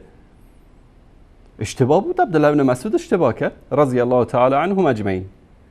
در اینجا میگه که حذف میکرد از مصحفش، میگفت که این به اصطلاح جزء سوره هایی که باید در قرآن کریم خوانده بشه برای عموم مسلمانان نیست، این خاص برای رسول الله صلی الله علیه و سلم نازل شده. این خبیث میاد در اینجا چی میگه؟ میگه که معوذتین رو جزء قرآن نمیدونست، در حالی که این مسئله در اینجا نیست. و این صیغه زاده این قسمت، این صیغه زاده خودفروش خبیث در اینجا دروغ میگه با وقاحت. حالا شما میخواید چی اینو من جواب بدم در اینجا؟ همون ابن مسعود، ابن عبدالله ابن مسعود طبق روایت صحیح. بله، این از این. کلیپ دیگری است واقعا خنده داره، یعنی من تعجب میکنم از حماقت اینها، از جهالت اینها. تماسی ما داشتیم از برادری به اسم آقای امینی.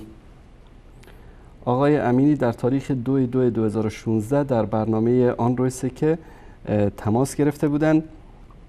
من تماس ایشون رو قسمت‌هایش رو خدمت شما عزیزان پخش میکنم. در 1:40. بله. این علماء دیگر این حدیث هم صحیح دونستن. عثمان ابن حنیف اگه اشتباه نکنم. دیدیم که امروز بیماری های گوناگون جنسی از ایدز گرفته تا بیماری های دیگه که در دنیا منتشر است. شما چی میدونید که این زنی که شما باهاش زنا میکنی شاید مبتلا به بیماری ایدز باشه و تو این بیماری رو منتقل میکنی به همسرت، از همسرت به فرزندانت. و چه بسیارن خانواده‌هایی که به وسیله همین لحظاتی شهوترانی تباه شدن. یعنی زنی مبتلا به ایدز شده، بعد فرزندانش، همینطور خانواده ها تباه شدن.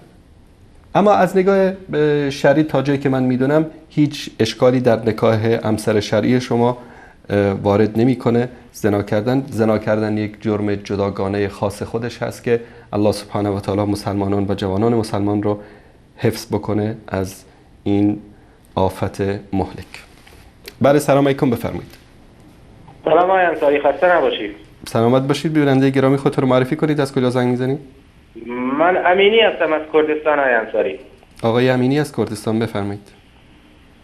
آقای انصاری، حقیقتش من با یکی از علمامون صحبت می‌کردم چند روز پیش در باب توسل.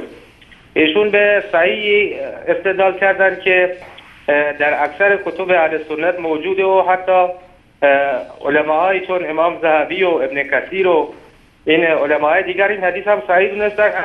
عثمان ابن حنیف اگه اشتباه نکنم که متن روایت هم اینجوریه که مرد کوری نزد رسول الله صلی الله علیه و سلم آمد و از رسول الله صلی الله علیه و آله و سلم درخواست کرد که در حق ایشون دعا کنه که چشماش بیناییشو به دست بیاره. گفتم شما یه همچین حدیثی رو قبول دارید هست؟ بله.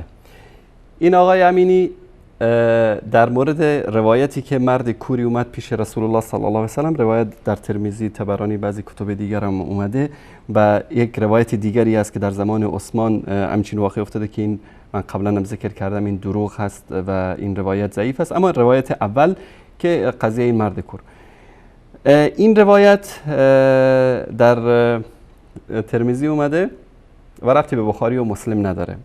این بخاری و مسلم رو که میگم اینجا اینو به یاد داشته باشید. این تماس آقای امینی است. در تقریبا ایشون حدود 20 دقیقه با من صحبت کرد. بعد از اون من بعد از پایان تماس ایشون صحبتی داشتم در مورد این قضیه. دقت بفرمایید به این صحبت. نمیشنون ولو این که حالا بشنون.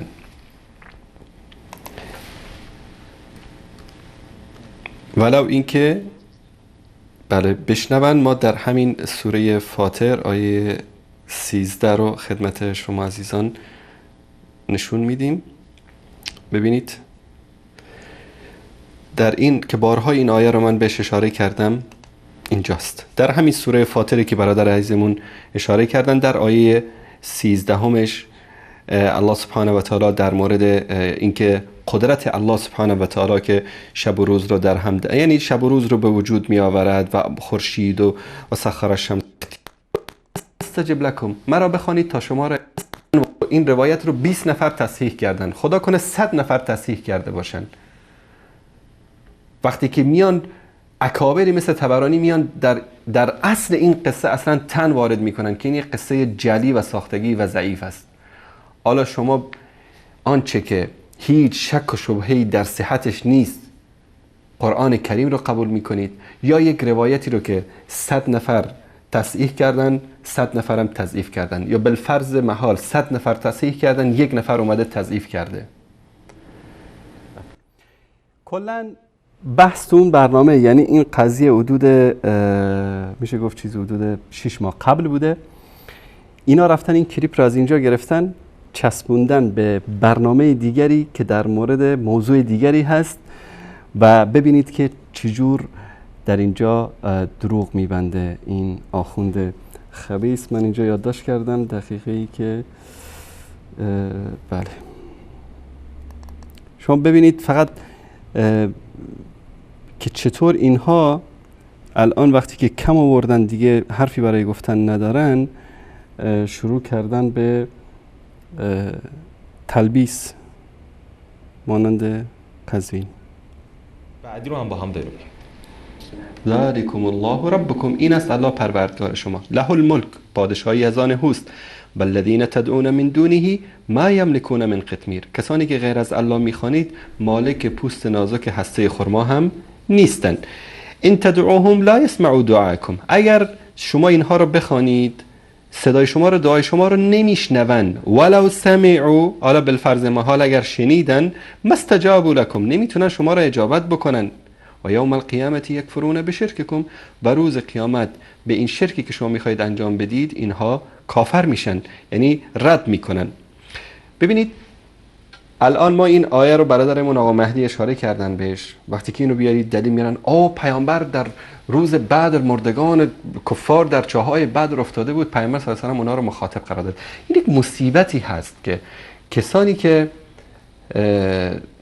در دلهایشان بیماری هست، بیماری شرک، همیشه به دنبال این مسائل میگردن.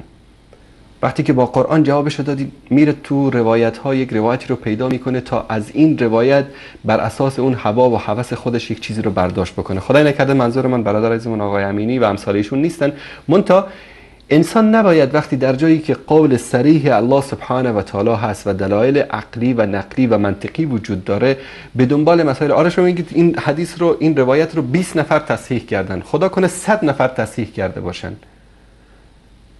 وقتی که میان اکابری مثل طبرانی میان در اصل این قصه اصلا تن وارد میکنن که این یک قصه جعلی و ساختگی و ضعیف است.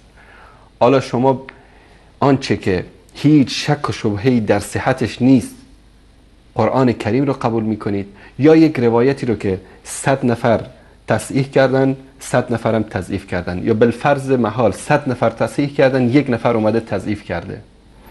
بسیار خوب دیگه. حالا ما از یک فردی که دزدی میکرده و نتونسته در شغلی مثل پارچه فروشی درآمد حلال کسب کنه و هیچ سوادی هم نداره، هیچ علمی نداره، همینها رو آقای ملازاده خب خبر دارن و گفتن بارها و به خودفروشی هم مشغول بوده. طبق قول آقای ملازاده میاد همچین استدلال های مخالف قرآن میکنه و میاد در ظاهر هم اتفاقا به قرآن استدلال میکنه. عجیب نیست. و استاد یزدانی بزرگوار البته یه ادعاهایی همشون کردن، حالا ظاهرا در مورد همین قصه چاه بدر بود، ظاهر کلامشون که اینطور بود که حالا مثلا طبرانی اومده و بله دیدید عزیزان که این قضیه با آقای امینی تماس ما در مورد قضیه کوری که پیش رسول الله صلی الله علیه و سلم میاد و روایت ترمذی بود و هیچ ربطی به صحیح بخاری و چاهای بدر نداشت. من اونجا در سیاق کلام ذکر کردم که کسایی که میان مثلا بعد از اینکه دلایل قرآنی براش آوردیم میرن دنبال روایت ها و از روایت ها بر اساس هوا و هوس خودشون برداشت میکنن.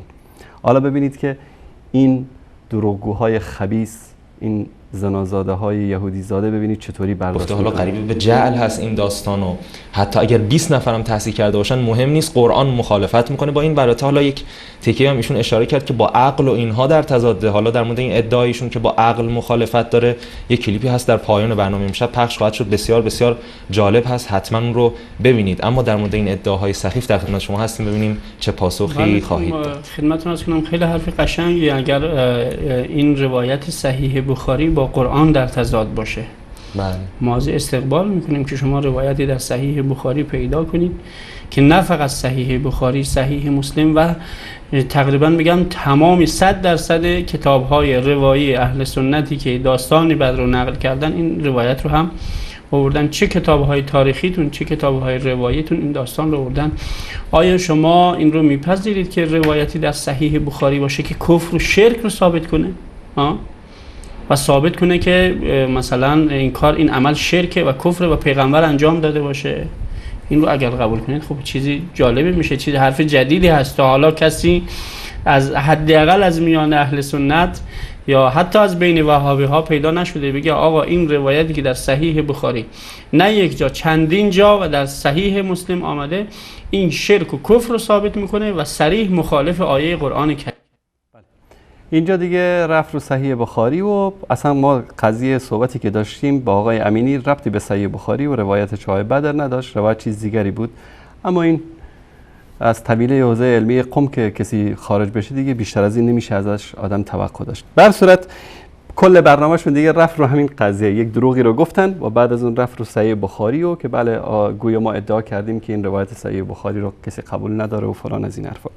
خیلی جالب است ببینید که استدلالای این رو بعضیاشون رو من همینطور مرور میکنیم بهش. اینجا مثلا روایتی رو میاره شاگرد آقای ابن تیمیه، تفسیر القرآن عظیم آقای ابن کثیر، متوفای 774، چاپ دارالطیبه ریاض عربستان سعودی. این میخواد همون آیه‌ای رو که من در اونجا ذکر کردم و کلیپشو پخش کردن میخواد همون رو رد بکنه. این تدعوهم لا یسمعوا دعاءکم ولو سمعوا ما استجابوا لکم. میخواد این عقیده توحید رو رد بکنه. بعد ببینید چه خیانت‌هایی میکنه در که خیلی چاپ شکیل و زیبایی هم هست از کتاب تفسیر القرآن العظیم، نویسنده ابن کثیر، متوفای 774، جلد 6، چاپ دارالطیبه، چاپ دوم، چاپ 1420، صفحه 540 ذیل آیه 14 سوره مبارکه فاطر که در اینجا تشریح میکنه و توضیح میده. والذین تدعون من دونه، که همین اینا بهش استدلال میکنن، والذین تدعون من دونه ای من الانداد والاصنام التي هي على صورت من تزعمون من الملائکه المقربین. میگه اونهایی رو که شما میخوانید یا عبادت میکنید این مقصودش پیغمبر نیست، مقصودش صالحین نیستن، مقصودش شهدا نیستن، مقصودش پدر و مادرتون نیستن، بلکه مقصود اونهایی که میخوانید یعنی بت‌هایی رو که میخوانید. در اینجا دروغ میگه.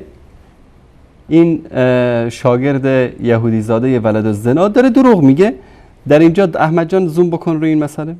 والذین تدعون در تفسیر اومده والذین تدعون من دونه ای من الانداد والاصنام.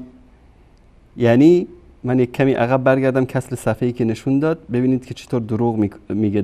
ببینید اینجا صفحه مانیتور خودشونه. والذین تدعون من دونه، و کسانی که من دون الله میخوانید گفت که از اصنام، در حالی که اینجا ای من الانداد. انداد یعنی چی؟ کسانی رو که با الله سبحانه و تعالی ند یا شریک میگردانید.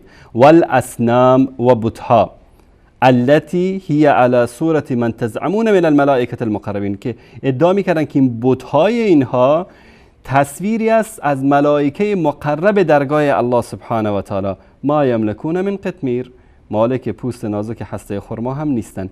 این خبیث، این شاگرد مکارم شیرازی یهودی زاده ولد زنا، به خاطر که فریب بده شیعیان رو بگه بله ما جواب دادیم به سخنان محمد انصاری برنامه آن روی که اینم جوابمون، این آیه توحیدی رو پاسخ دادیم، به خاطر همین میاد اینجا کلمه انداد رو ترجمه نمیکنه، چون اگر کلمه انداد رو ترجمه بکنه دستش رو میشه، دروغگویی و خباثت و شرک و کفر اینها آشکار میشه. به خاطر همین این یهودی زاده ولد الزنا رو شاگردش میاد اینجا چیکار میکنه؟ انداد رو ترجمه میکنه. یک بار دیگه توجه بکنید. والذین تدعون من دونه ای من الانداد والاصنام، ای من الانداد والاصنام. خاک تو سر احمقت بکنم بی سواد. خب انداد ترجمه بکن. الان ببینید که چی ترجمه میکنه، میگه من الانداد والاصنام. ببینید که چی ترجمه میکنه. التي هي على صورت من تزعمون من الملائکه المقربین. میگه اونهایی رو که شما میخوانید یا عبادت میکنید، این مقصودش پیغمبر نیست، مقصودش صالحین نیستن، مقصودش شهدا نیستن، مقصودش پدر و مادرتون نیستن، بلکه مقصود اونهایی که میخوانید یعنی بت‌هایی رو که میخوانید، بت‌هایی رو که عبادت میکنید و این بت‌هایی رو که به چهره ملائکه مقربین ساخته اید، اینها ما خدمتتون عرض کنم اینها نمیتونن صدای شما رو بشنون. باز خدمتتون عرض کنم در صفحه 541 همین رو دوباره توضیح میده. ثم قال ان تدعوهم لا يسمعوا دعاءكم. اونهایی رو هم که میخوانید اینها صدای شما رو نمیشنون. یعنی کیا؟ چه کسانی؟ الالهه التي تدعونها من دون الله لا يسمعون دعاءكم لانها جماد لا ارواح لها. ببینید صریح واضح میگه اونهایی رو که شما میخوانید صدای شما رو نمیشنون، یعنی اون خدایان ساختگی که خودتون ساخته اید، اونها رو اگر بخوانید اونها من دون الله هستن، صدای شما رو نمیشنون، خواندن شما رو نمیفهمن، متوجه نمیشن. چرا؟ چون اینها جماد هستن، سنگ هستن، چوب هستن، از آهن درست شدن، از این فلزات و از این چیزهایی که خودتون درست. اینا رو همه این حرفایی که میزنه فلزات هستن و سنگ هستن و چوب هستن و اینا هستن، اینا حرفای خودش هست، در متن اینجا نیست. الله سبحانه و تعالی در همون صفحه گذشته گفت که اینها رو به صورت ملائکه مقرب ساخته بودن. آیا ملائکه مقرب روح دارن یا ندارن؟ آیا انبیا و صالحین روح دارن یا ندارن؟ بعد از اینکه اینها مردن، از این دنیا رفتن، جسد اینها با روح هست یا بدون روح هست؟ این قبری که شما میپرستید این جماد هست یا نیست؟ هر چیزی که من دون الله پرستیده بشه کفر است، شرک است، هر چیزی که باشه، ولو اینکه یک انسان زنده باشه. من در قرآن کریم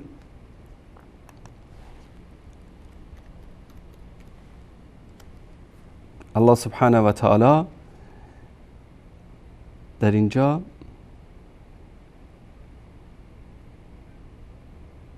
در سوره توبه، در سوره هود آیه 31 الله سبحانه و تعالی در اینجا چی میگه؟ اتخذوا احبارهم و رهبانهم اربابا من دون الله والمسيح ابن مريم وما امروا الا ليعبدوا الها واحدا لا اله الا هو سبحانه عما یشركون. اینها چی کار کردن؟ دانشمندان و رهبان علمای خودشون رو و همچنین مسیح پسر مریم رو معبودانی من دون الله به جای الله سبحانه و تعالی گرفتن، در حالی که دستور نداشتن جز الله یکتایی رو که معبودی به حق جز اون نیست بپرستن. او پاک و منزه است از آنچه که شریک او قرار میدن. هر چیزی که من دون الله انسان از او چیزی رو بخواد، این عمل شرک است، کفر است، انسان از دایره اسلام خارج میکنه. دقیقاً همون کاری است که یهود و نصارا کردن.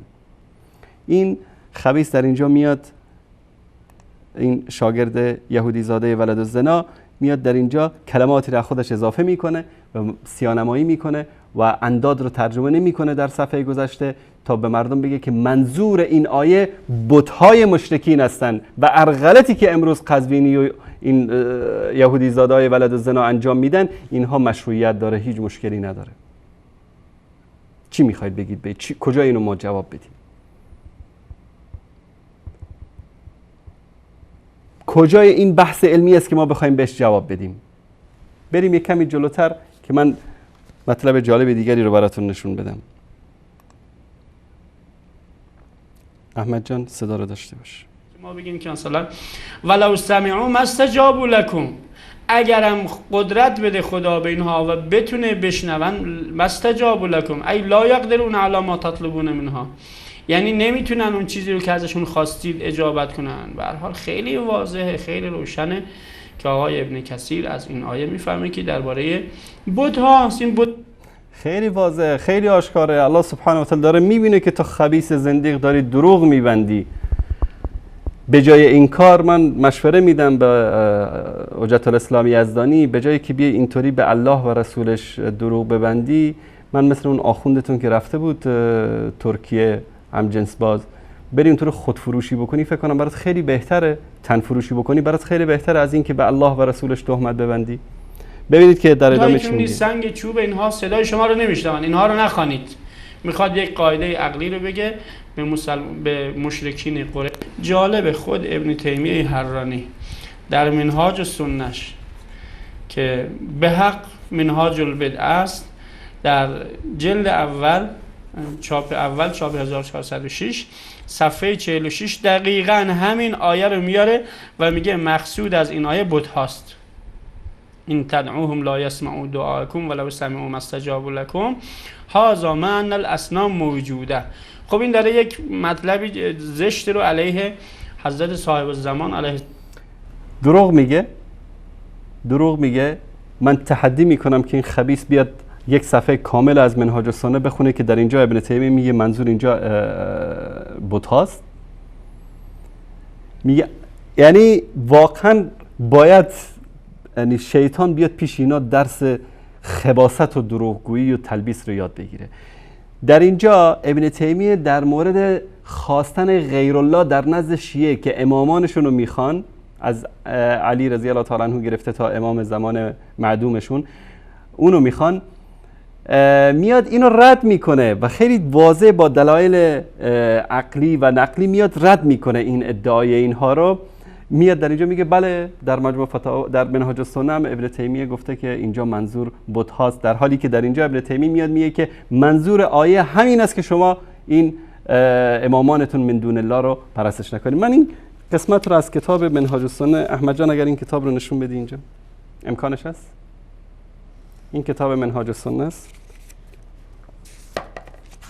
از ابی العباس تقی الدین احمد ابن عبدالحلیم ابن تیمیه در جلد اول و همین مطلب رو در اینجا میاد در مورد امام زمان صحبت میکنه و میگه که و من حماقاتهم ایضا، از احماقات روافض این است که اونا در مورد امام زمان اعتقاد دارن که اونا رو میبینه و فلان در سرداب است و سرداب در سامرا است و در اونجا غیبت کرده و در اونجا میان جمع میشن و خلاصه صداش میکنن و در شب و روز اونجا دعا میکنن که این امام زمان ظهور بکنه و خارج بشه. یا مولانا اخرج، یا مولانا اخرج، داد میزنن ای مولانا اخرج اخرج، بیدار بشو. سلام میارن و خلاصه میگن که با تو میجنگیم و فلان میکنیم و نماز براش میخونن و یک کفریات و شرکیات اینها رو داره در اینجا بیان میکنه. بعد از اون میگه که و من المعلوم انه لو کان موجودا قد امره الله بالخروج. میگه اگر این واقعا موجود بود، این گوساله سامری امام زمانی که بهش اعتقاد دارید اگر واقعا موجود بود خارج میشد. فانه یخرج سواء نادوه او لم نادوه، اگر که صداش بزنید یا صداش نزنید اگر موجود بود خارج میشد. بلکه میگه که این موجود نیست و بعد از انسان خیلی دائما من الادمین من ضل سعیهم فی الحیات الدنیا و هم یحسبون انهم یحسنون صنعا. میگه از انسان ها بعضی هستن که گمراه شدن سعی و تلاششون در زندگی دنیا و اونا فکر میکنن که عمل خوب دارن انجام میدن. و در اینجا بعد از اون چی میگه و الله سبحانه و تعالی قد عاب فی کتابه من یدعو من لا یستجیب له دعاه فقال تعالی ذالکم الله ربکم، این از پروردگار شما، له الملک، پادشاهی از آن اوست، والذین تدعون من دونه ما یملکون من قطمیر، کسانی که من دون الله میخوانید یعنی مالک پوست نازک هسته خرما هم نیستن. ان تدعوهم لا یسمعوا دعاءکم، اگر اونا رو صدا بزنید دعای شما رو نمیشنون. ولو سمعوا ما استجابوا لكم، اگر بشنون اجابت نمیکنن. و یوم القیامت یکفرون به شرککم، و روز قیامت به اصطلاح این شرک شما رو رد میکنن و کافر میشن به شرک شما. ولا ینبئک مثل خبیر، هیچ کس مثل الله خبیر و آگاه تو رو با خبر نمیکند. بعد چی میگه؟ نمیگه که این در مورد اصنام است، میگه هذا مع ان الاصنام موجوده. میگه این رو الله سبحانه و تعالی خطاب به مشرکین میگه در حالی که بت ها موجود است. و کان یکون فیها احیانا شیاطین تراء لهم و تخاطبهم، بعضی موقع شیاطین از داخل این بت ها صدا و آواز هم در می آوردن. و من خاطب معدوما كانت حالته اسوا من حال من خاطب موجودا و ان کان جمادا. میگه حالت این شیعیان رافضی که یک انسان معدوم، که انسانی که اصلا وجود نداره رو صدا میکنن، خیلی بدتر است از حالت کسانی که چیز موجود جماد رو صدا بکنه. فمن دعا المنتظر الذي لم يخلقه الله، کسی که مهدی منتظری رو که ادعا میکنن امام زمان رو که اصلا خدا خلقش نکرده این رو صدا میکنه، کان ضلاله اعظم من ضلال هؤلاء، گمراهی اینایی که امروز امام زمان معدوم رو صدا میکنن خیلی بیشتر از اون کسانی است که اون بت‌ها رو صدا میکردن. و در این ادامه خیلی مفصل جواب میده در مورد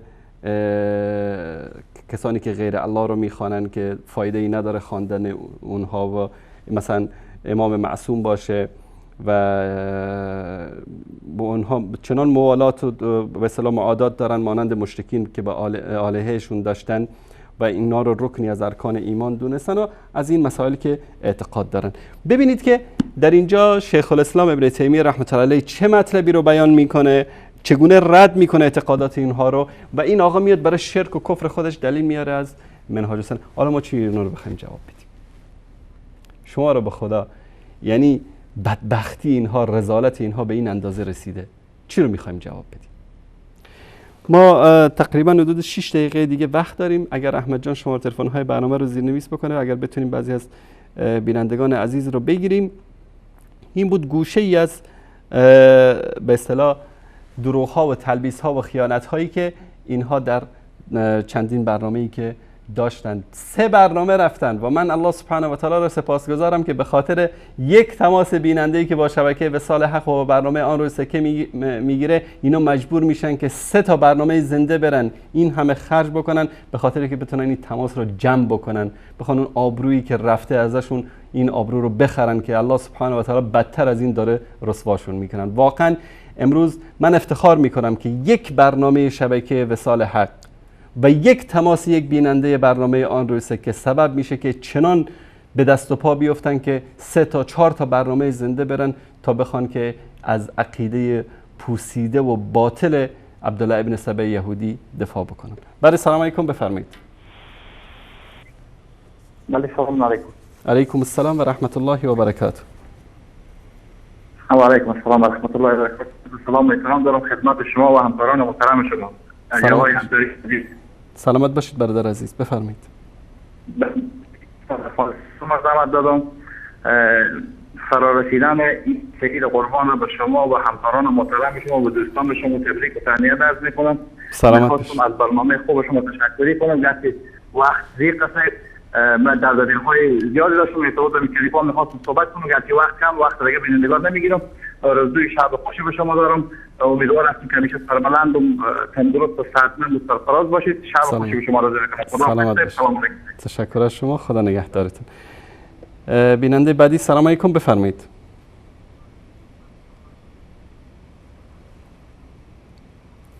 سلام علیکم، بفرمایید. بیننده گرامی کمی بلندتر صحبت کنید، بفرمایید. علیکم السلام و رحمت الله و برکاته. علیکم السلام و رحمت الله، بفرمایید.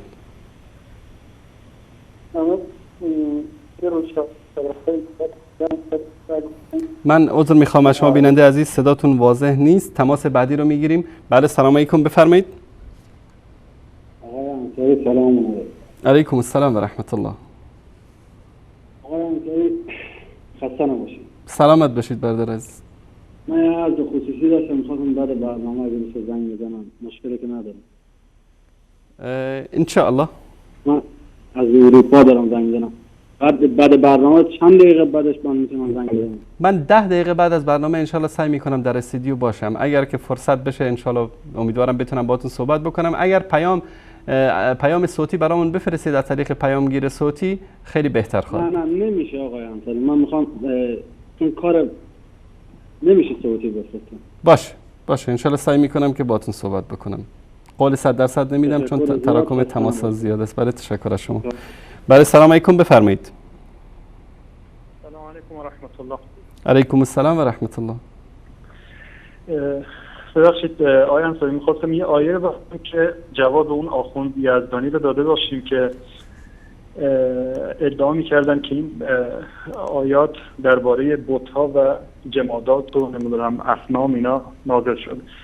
سوره اعراف شماره آیش یادم نیست ولی میفرماد ان الذين تدعون من دون الله عباد امثالكم، بنده های مثل شما هستن.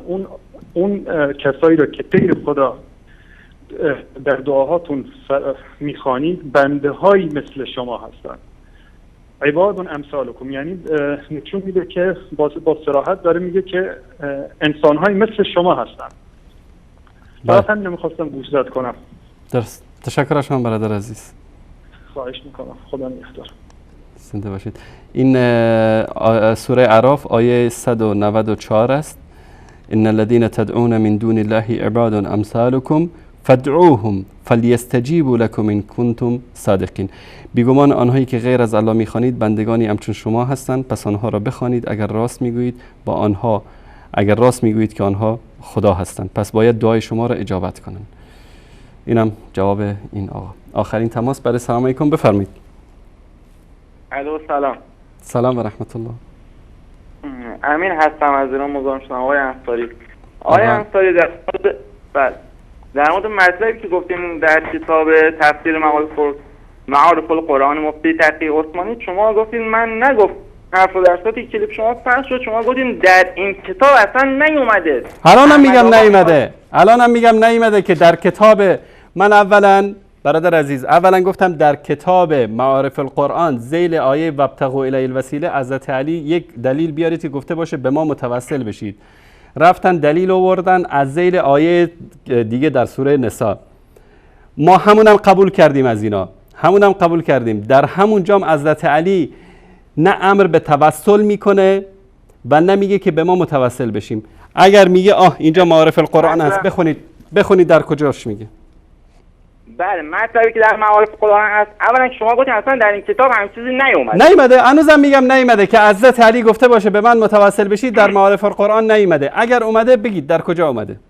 حالا من اومده یا نه در جلد 4 همین کتاب معرفت نه حضرت علی گفته باشه به ما متوسل بشید. در کجای معارف القرآن اومده؟ ای آقا اجازه شما که نمیذارید من صحبت کنم، بذارید من بگم مطلب شما این حضرت علی گفتن یا نفرمودن. خب اجازه میدیم؟ بفرمایید. خیلی کوتاه مختصر. بله میگه حضرت علی کرم الله وجهه فرمودن که ما وقتی رسول الله رو دفن کردیم و فارغ شدیم بعد از 3 روز یک روستایی آمد بر قبر آن حضرت افتاد و زار گریست. اجازه بدین. لذا حضرت علی آیه فوق را به وی معرفی کرد و گفت که الله تعالی در این آیه وعده فرموده که اگر گناهکاری در خدمت رسول خدا حاضر شود و رسول برای ایشان دعای مغفرت کند گناهان او آمرزیده می شود. بنابراین او گفت من در خدمت شما حاضر شدم که شما در حق من دعای مغفرت کنید. به قبر حضرت کسانی که در آن وقت حاضر بودن حضرت علی بهشون برادر عزیز دقت کنید آقای انصاری. یک جمله مونده، یک جمله فقط همین یک جمله عرض کنم. میگه کسانی که در اونجا بودن بعد از این واقعه از قبر مبارک شنیدند که صدا برآمد که رسول خدا از قبر صدا برآمد که تو گناهانت بخشیده شد. حضرت علی اونجا بوده، به این بنده خدا که اومده خودش انداخته رو قبر این آیه رو معرفی کرده و گفته این کار درسته. حالا من نمیدونم دیگه اگر این توسل نیست، استغاثه به قبر نیست، چیه؟ شما دیگه غیر از این دنبال چی میگردید که در اینجا نیومده؟ شما همین رو برید خودتون نشون بدید برای بینندگان بخونید. من همین الان بینندگان عزیز نشون میدم بینندگان عزیز ببینن. این شما فقط به دنبال این هستید که از هر جایی برای خودتون یک دلیل خلاصه پیدا بکنید. اولا که همه داد و بیدادشون سر این بود که ذیل آیه وابتغوا الی الوسیله، دیدن که اونجا والا در معارف القرآن چیزی نیست، اومدن اینجا گفتن که در این مطلب، در اینجا حضرت علی این مطلب در کتاب در تفسیر بحر المحیط این مطلب اومده، در اینجا هم نشون میده بحر المحیط. من بله آقای مولوی تقی عثمانی اینو آوردن خودشون هم یک لحظه گوش کن آقای تقی عثمانی گوش کن بچه. خب من که دارم صحبت میکنم شما لطفاً آروم بشین، ساکت، بهت که اجازه دادم صحبت بکن. وسط حرف تو من نپریدم، وسط حرف من نپر. بفرمایید. در اینجا سیدنا علی رضی الله تعالی عنه به این شخص بلو ای که این روایت صحیح باشه، به این سیدنا علی رضی الله تعالی عنه نگفت که بیا به من متوسل شو، یا برو به پسرم حسن و حسین متوسل شو، یا برو به قبر پیامبر صلی الله علیه و سلم متوسل شو. در اینجا قضیه استغفار است. سیدنا علی رضی الله تعالی عنه این آیه رو بهش یاد داده. حالا برمیگردیم، حضرت علی نگفته که تو برو از رسول الله چیزی بخوا، نگفته که بیا از من چیزی بخوا. اگر گفته نشون بدید در این روایت، نیست در این روایت. حضرت علی کل کاری که کرده چیکار کرده؟ گفته که این آیه رو براش معرفی کرده. حالا ما میایم سر این آیه که این آیه چی است. احمد جان نشون بده. و ما ارسلنا من رسول الا لیطاع باذن الله، ما نفرستادیم پیامبری مگر اینکه به اذن الله اطاعت بشه. ولو انهم اذ ظلموا، مگر اگر آن مشرکین، آن منافقی که به حکم الله اعتراض کرده بود و ظلم کرد به نفس خودش، می اومد ظلموا انفسهم جاءوک، اومدن پیش تو ای پیامبر، فاستغفر الله، از الله طلب استغفار کردن، و استغفر لهم الرسول لوجد الله توابا رحیما، از الله طلب استغفار کردن و از رسول طلب استغفار کردن به خاطر جفایی که به پیامبر صلی الله علیه و سلم انجام داده بودن. چی میگه؟ لوجد الله توابا رحیما، الله را توبه پذیر و مهربان میابند. یعنی وقتی کسی که در مقابل رسول الله گناهی رو مرتکب میشه، میره از رسول الله طلب استغفار میکنه.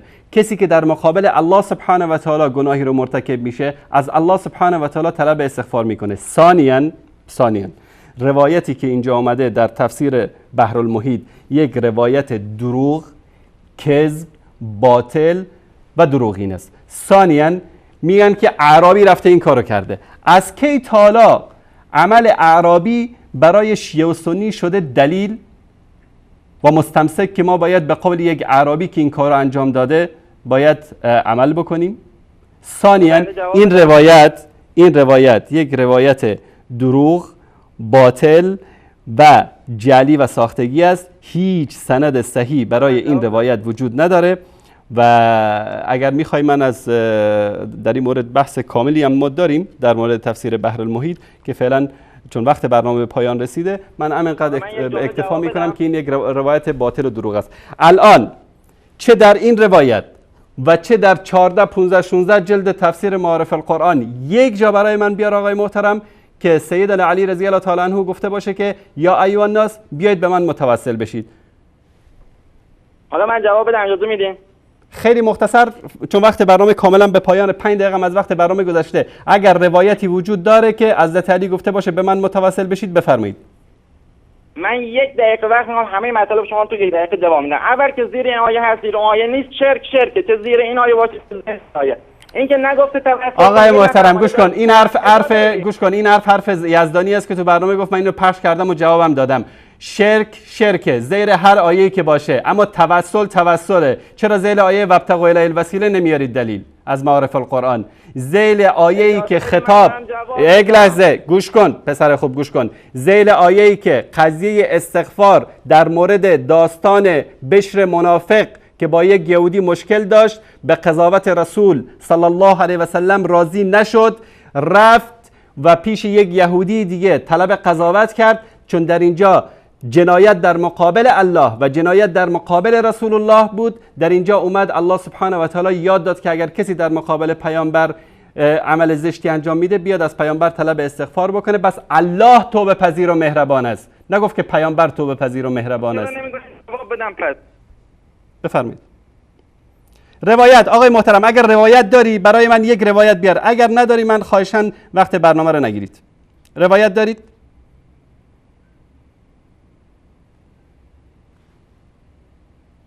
قطع کردن رفت. خب تشکر میکنم از تک تک شما بینندگان عزیز و گرامی. و باز هم همون تحدی رو ما اعلان میکنیم که نه ذیل آیه وابتغوا الیه الوسیله نه در کل تفسیر معارف القرآن همه تونم اگر 200 تا کارشناس هم همه با هم یک جا بشید هیچ روایت از سیدنا علی پیدا نمیکنید که بگه که به من متواصل شو.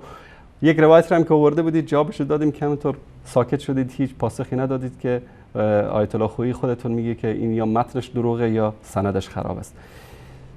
الله سبحانه و تعالی به همه ما توفیق پیروی از قرآن کریم و سنت رسول الله صلی الله علیه و سلم نصیب بکنه. این برنامه آخرین برنامه آن روی سکه بود. انشالله بعد از تعطیلات عید انشالله بازم در خدمت شما عزیزان خواهیم بود. ما را از دعای خیرتون فراموش نکنید. پیش از پیش فرا رسیدن عید سعید اضحا رو خدمت تک تک شما عزیزان تبریک و تهنیت عرض میکنم. تا بعد از عید انشالله. الله سبحانه و تعالی